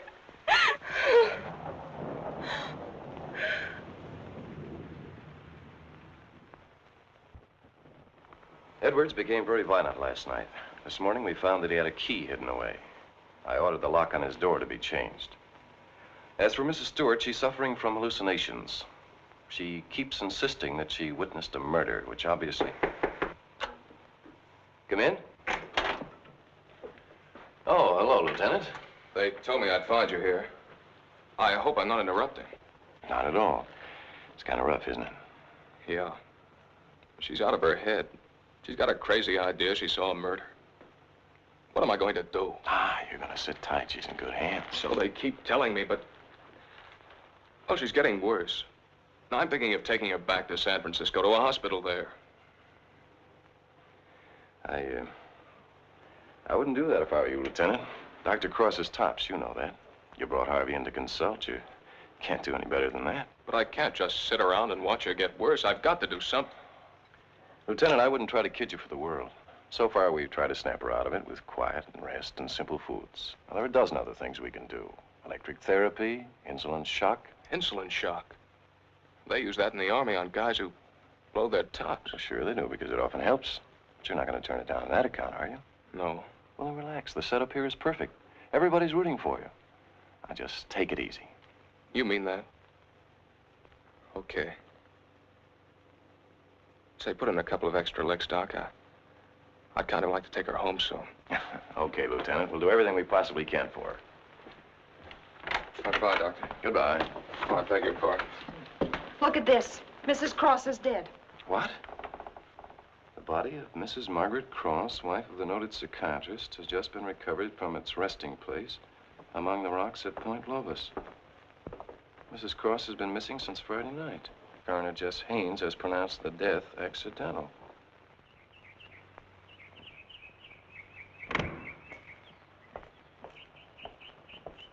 Good morning, Doctor. You have our deepest sympathy. Thank you.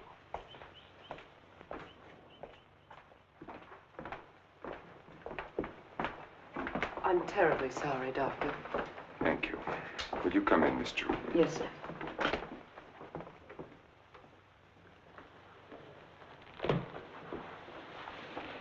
You're the perfect picture of a heartbroken husband. Am I? I've missed you. Driving back, there was time to think. I got to thinking about you. I asked myself, is she worth what I've done? Well?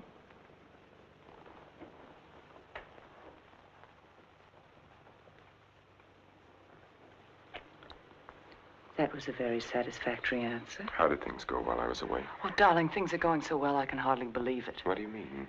Mr. Edwards got out during the storm. He went into a room. What? He went after me. I struggled with him. She woke up and confused Mr. Edwards with you. She was thrown back into that night at the hotel. Oh, Elaine, that undoes everything I've tried to do. No, Stevens and Miss Hatfield heard her. They're convinced she's insane. Now, no matter what she says, they'll think she has hallucinations. I see. But you don't see, darling. Before you were trying to make her forget. Now she can talk her head off and no one will believe her. If we can encourage her to talk, convince her husband that she's insane, we can keep her here as long as it suits us. Then have her committed.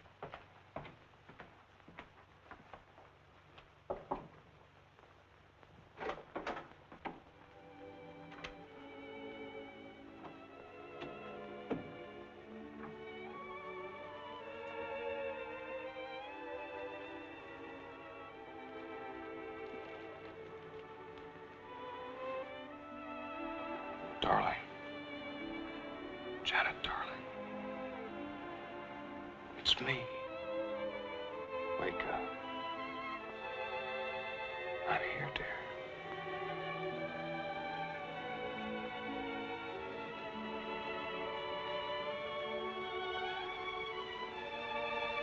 Oh.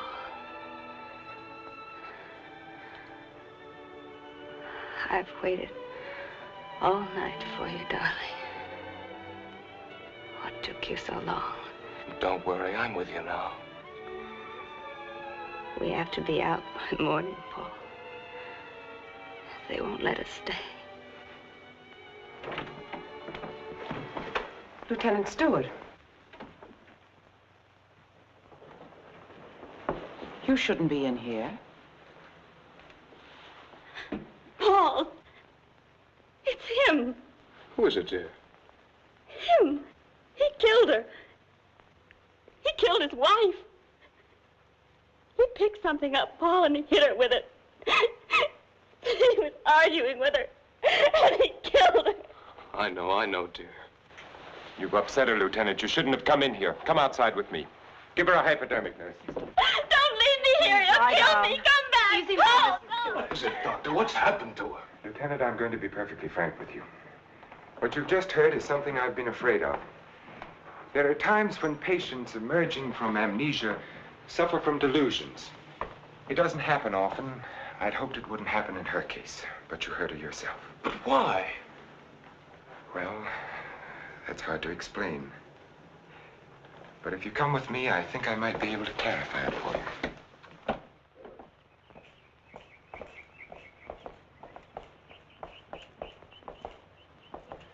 Hello, Mrs. Penny. Good day, Doctor. How are you feeling today? Just fine, Doctor, just fine. That's a lovely thing you're knitting there. It's a shawl for one of my friends. Everyone here treating you well? Oh, yes, they're very nice to me. Dr. Stevens hasn't tried to kill me with that needle for a long while now. Neither has Miss Hatfield. Haven't I told you many times, Mrs. Penny, that no one here is trying to kill you? Oh, yes, they are. You all want to kill me. You're murderers, all of you. But I've learned. I'm too smart for you.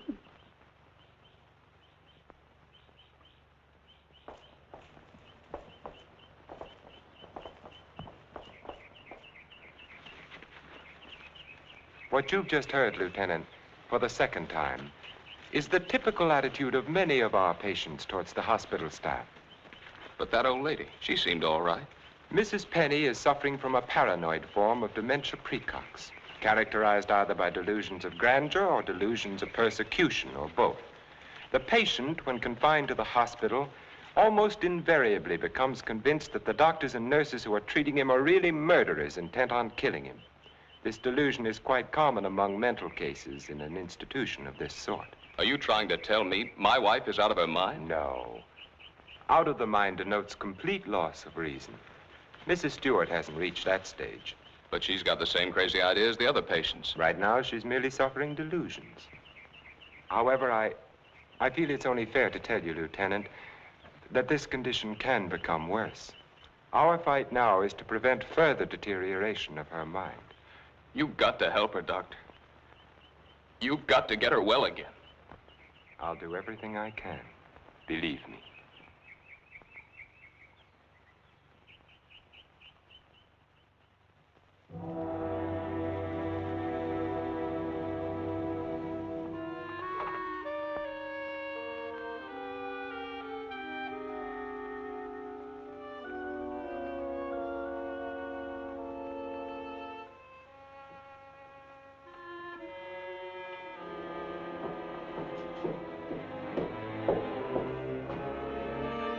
Come now, Mrs. Stewart, you shouldn't be out of bed. Will you help me, please? Please, please help me. Get the police here, please. We don't need the police, Mrs. Stewart. You come along with me and everything will be all You right. don't understand. There's nothing the matter with me. I want the police. That doctor's a murderer. Right, you go back to bed and we'll call the police. Don't talk to me as if I were crazy. I'm telling you the truth. Orderly. Now come along, Mrs. Stewart. No one is going to hurt you. No, Everything's going to be all right. Orderly! Let me go. No. I'm not crazy. I'm not crazy. I wish you could have been there to see her yourself. Yes, I heard about it this morning. She had the usual delusions. She kept insisting that you were a murderer. You know how they get. She wanted me to call the police. For a moment, she became very violent. I had to give her a sedative.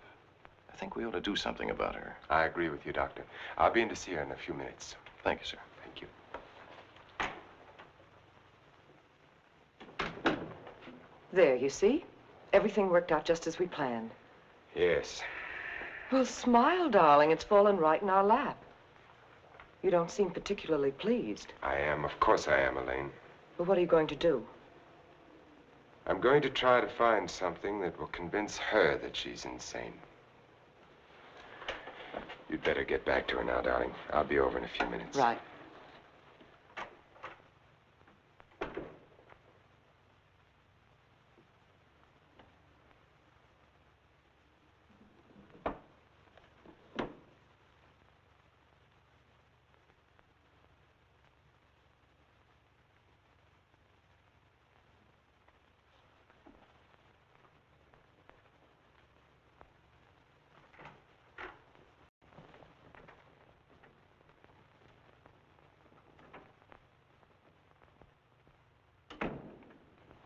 You feeling any better today? I'm all right. There's nothing the matter with me. Miss Jordan tells me that you're still talking about some woman I'm supposed to have killed. I've asked you to stop thinking about such things, Mrs. Stewart. But it was your own wife. If I can prove to you that you couldn't have seen me kill my wife, will you believe that this is a delusion you've been suffering from? You were arguing with her about a divorce.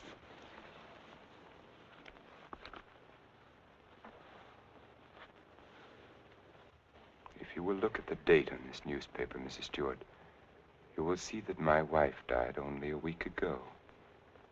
You have been a patient here for over 3 weeks now. 3 weeks? That's right. So you see, this has all been a very vivid dream. You must fight these dreams, Mrs. Stewart, or they're going to become worse, and we don't want that to happen. My mind is all right. It's not all right, Mrs. Stewart. Your mind is sick, and it's getting worse. My mind is all right. You wouldn't want your husband to see you in that condition, would you? He doesn't even want to see you when you're like this. You're losing your mind, Mrs. Stewart. No, no. Losing your mind.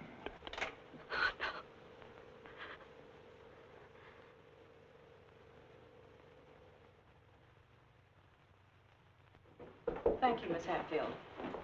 Dr. Cross, Yes? there's someone in your office to see you. Did I have an appointment? No, sir. He's from the District Attorney's Office of Monterey. Oh, yes, thank you.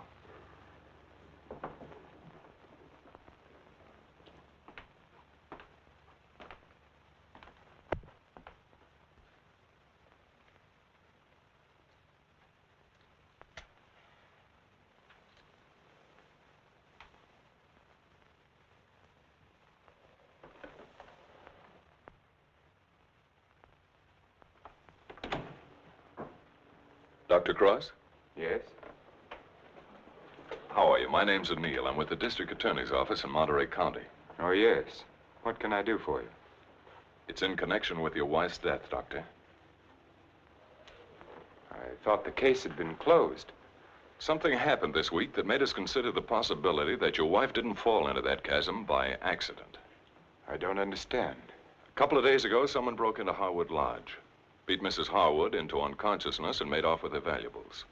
We caught the thief day before yesterday.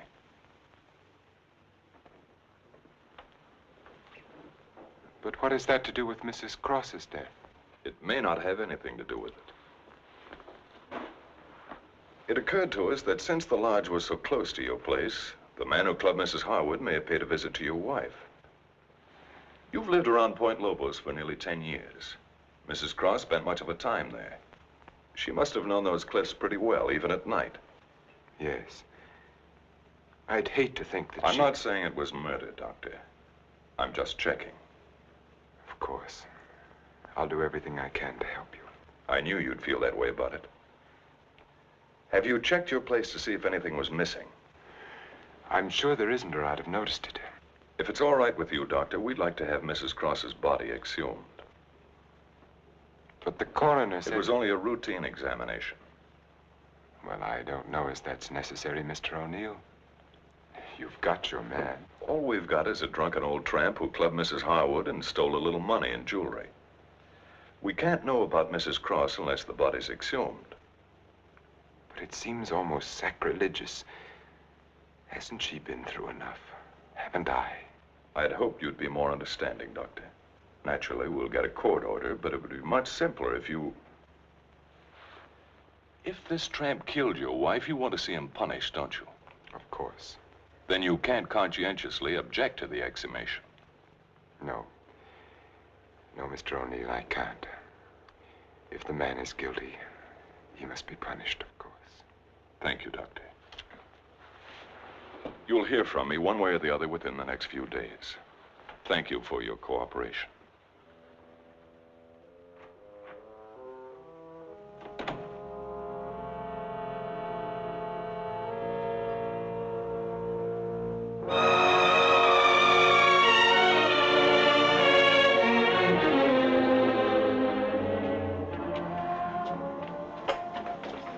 Darling, I've been so worried I didn't know what had happened to you. Where have you been? City. When you weren't here for dinner, I began to worry. What did the man from the district attorney's office want? They're going to exhume Margaret's body. You're not going to let them. I had nothing to say about it. They'd get a court order. But why are they? I don't think some prowler may have killed her. Prowler? They weren't looking for anything before. She slipped and fell and fractured her skull against the rocks. Now they may discover it wasn't the fall that killed her. They can't prove anything. No. Once they start asking questions, That's why I went to the city. I had to make sure that I hadn't overlooked anything in the apartment. Why didn't I report it in the first place? Why did I let you talk me into it? If it weren't for that Stewart girl, if they start asking questions and find her... Maybe they won't find her. We've taken care of everything else so far. If we have to, we'll take care of her, too. And you're not helping matters acting this way.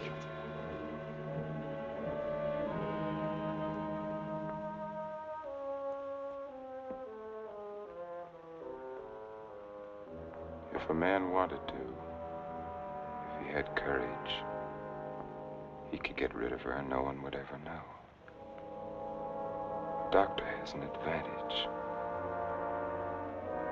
I could give her insulin shock treatment. Shock treatment's indicated in a case like hers. I could give her 4 injections. Then with the last one, an overdose. No one would ever know the difference. Then we'd be safe. No matter what the district attorney's office found, we'd be safe. They'd have nothing on us, Richard. We could get married then. You'd be yourself again, Richard. We'd find peace and quiet here, just the 2 of us. You don't think I'd do it, do you? Why not? Is her life more important than ours? I've had enough. Look, Elaine, I can't go on like this. Things keep piling up. First it was Margaret, and then tricking that child so that she'd forget. Then convincing her that she was insane. There's a limit beyond which even I can't go.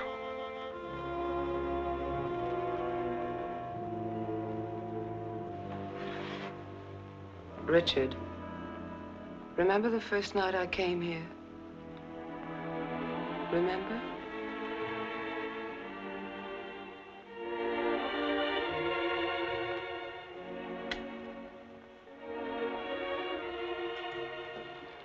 You were alone. You were sitting here in front of the fireplace with a sick headache. The lights were out.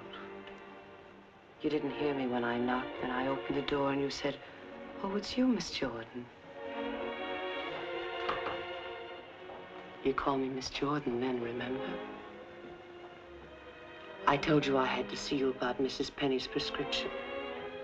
You talked to me and you saw that I was tired and you asked me if I wouldn't have a drink. I hesitated and you said, "I won't bite your head off, Miss Jordan." We had a drink.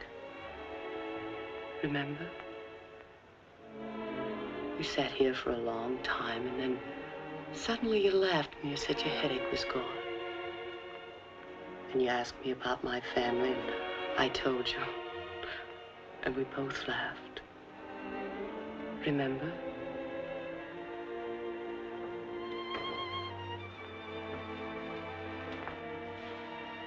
Then you took me in your arms. I know you remember that. I won't do it, Lily. I won't do it.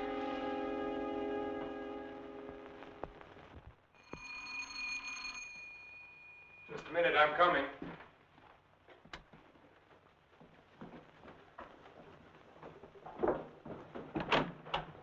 Hello, Doctor. Come in. I hope you hadn't gone to bed. No. They told me at the hospital I'd find you here. I didn't expect to see you so soon, Mr. O'Neill. I thought you'd phone me if there were any developments. I had to serve the papers. Oh, yes? Coroner's inquest subpoena. Now it's legal.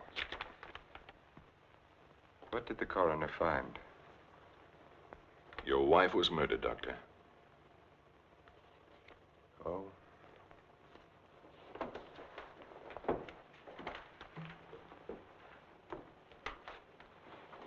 Are you sure?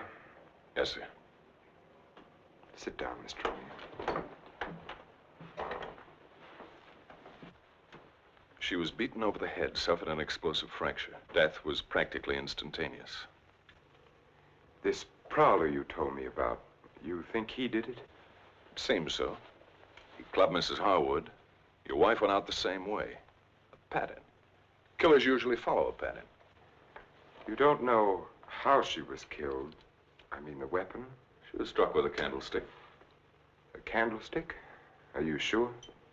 A heavy silver one. How can you know? Microscope. There were particles of silver in the wound. They told us it was a silver object. There were bits of wax mixed in with the silver. They told us it was a candlestick. It must have been a heavy candlestick to have done the damage. Just routine, Doctor. A criminal doesn't have much of a chance these days, does he? No, sir. By the way, do you have any silver candlesticks at the lodge? We might have. I'd like your permission to go through the house. The murderer may have left the candlestick behind, in which case we'll get fingerprints. If he got rid of the weapon, we may be able to find the mate. Then we'll know what to look for. Of course, go right ahead. Thanks. Now, if we can find the candlestick, our troubles are over. By the way, when did you see Mrs. Cross last? Alive, I mean. Oh, a couple of weeks before she was killed. Why? Can you place it a little more definitely? I think so. Things had been piling up around here, and I needed a change. So I drove down to Point Lobos on a Friday night. Anyone see you? I don't think so. Why? We're trying to fix the exact time of her death. Well, I'm not sure anyone saw me. I drove down there on Friday night, left there around 9:30 Saturday night. Well, it's not too important. Naturally, I want to do everything I can to help you, Mr. O'Neill. If I think of anything, I'll get in touch with you. Thanks. Sorry to bother you so late. That's all right. See you at the inquest. Good night, Doctor. Good night.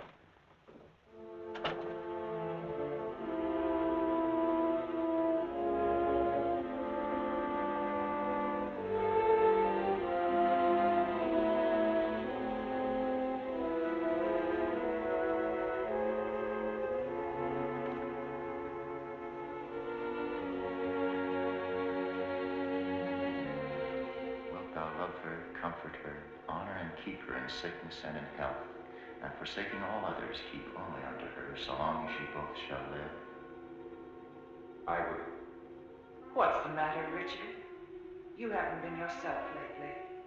Something on your mind? Darling, what's happening with us? Richard, I must speak to you. People are talking about you and that nurse, Miss Jordan. How do you like my hair, Richard? Of course, I've had it dyed. Everyone says it makes me look years younger. I could give her 4 injections. Then with the last one, an overdose.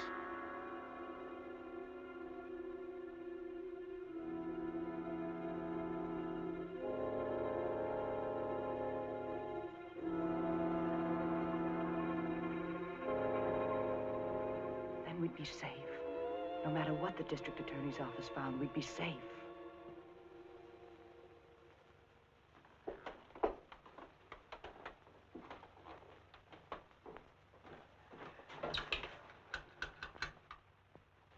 Get me Lieutenant Stewart, please. The treatment itself consists of a series of shocks brought on by injections of insulin. The dosage and the degree of shock is gradually increased until we've reached what we feel is the limit the patient's system can stand. Well, if you do give Janet this insulin, how certain can you be that it'll help her? I'm neither a miracle man nor a prophet, Lieutenant. If medicine were an exact science and not an art, I might be able to tell you. But you think there's a chance? Yes, I do. I have seen it work in the Army. All right, Doctor, go ahead and try it. Fine. We'll begin the treatment tomorrow morning.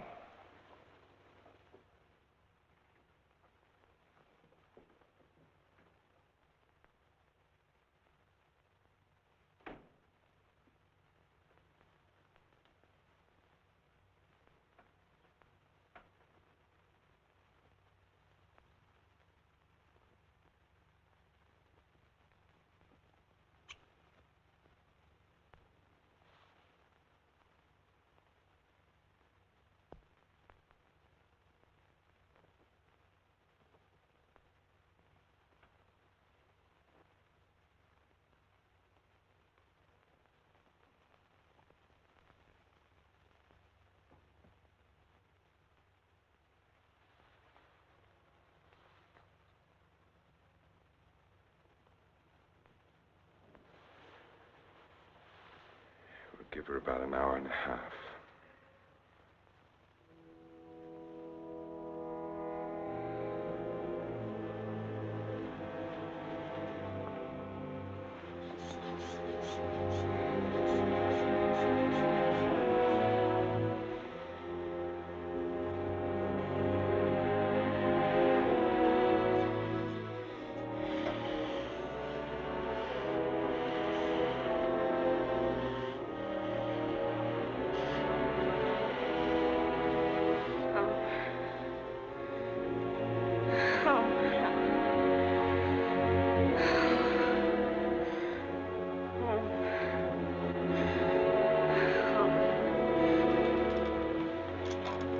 Watch her.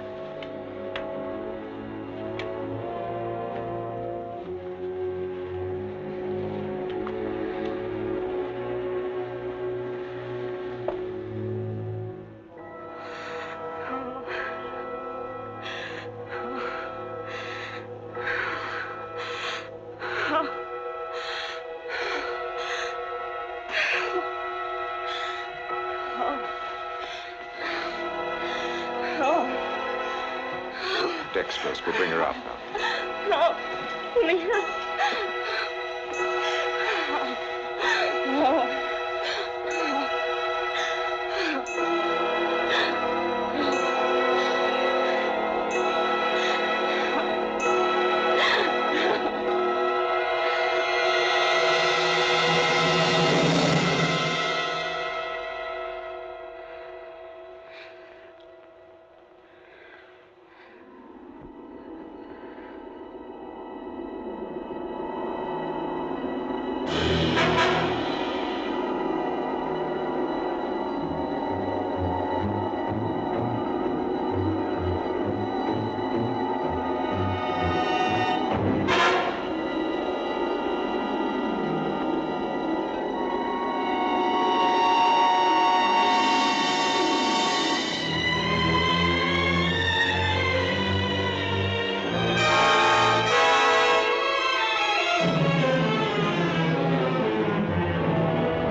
Dr. Harvey in? Yes, he's in. Do you have an appointment?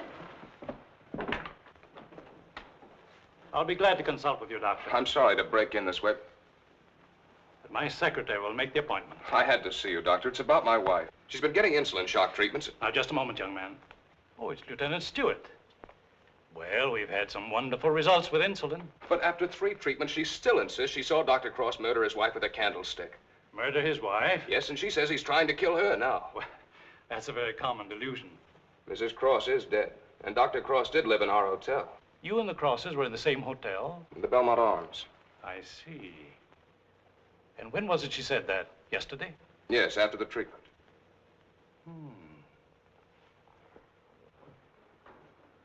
You realize it's hard to make generalizations. But as a rule, the patient is completely normal immediately after insulin shock. They may relapse into their hallucination after this lucid period. But for that moment, no matter how bad the case, the patient speaks the truth. You're telling me in your own way that Janet's normal. That she's got something on Cross, and he's pretending she's crazy to save his own neck. Well, I'm not saying quite that, but, Will you read this, Doctor?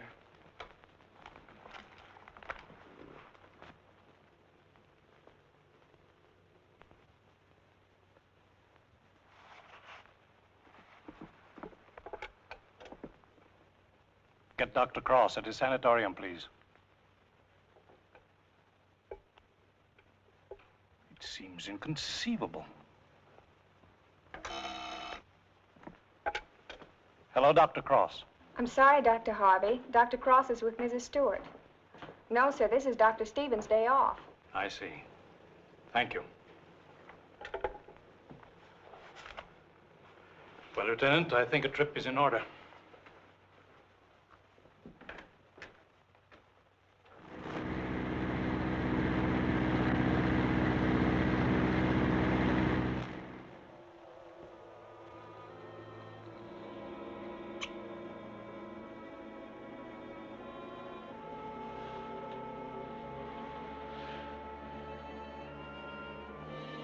She's the only one who knows Richard.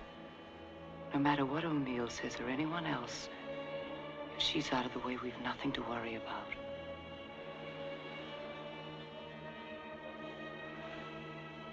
They can hint and guess all they want, but without her, they have nothing.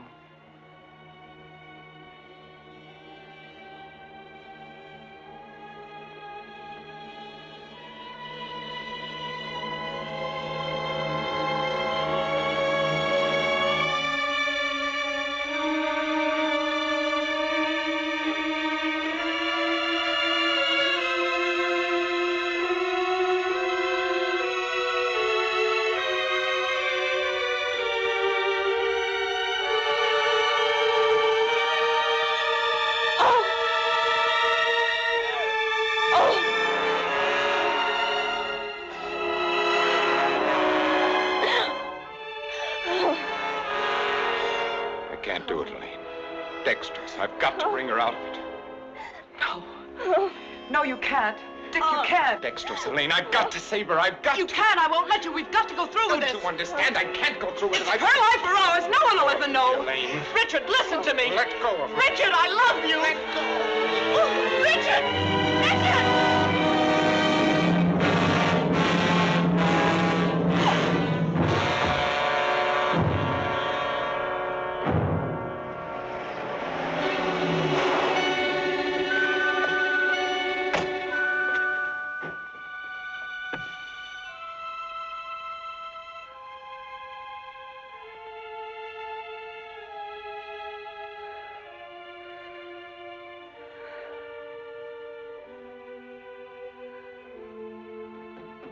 Dr. Cross, where is he? Mrs. Stewart. Come along, I may need you.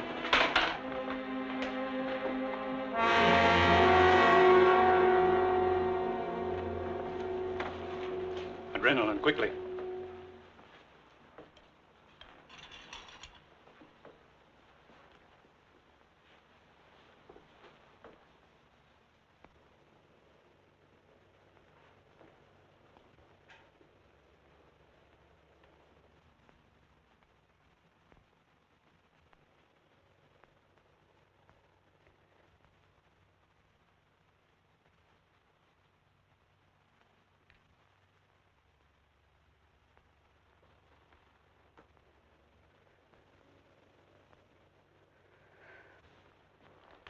Don't worry, son. She'll come out of it in a couple of hours, and you'll be able to take her home in 2 or 3 days. I'm very grateful to you, Doctor.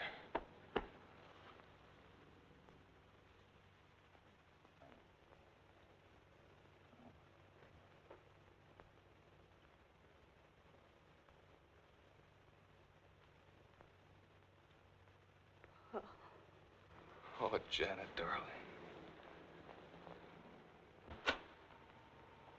September 13th. In the case of Janet Stewart. I gave her insulin shock again today, for the 4th time.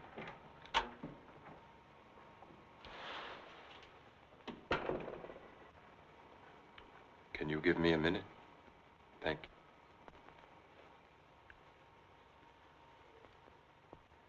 Dr. Harvey completed the treatment successfully, and the case is closed.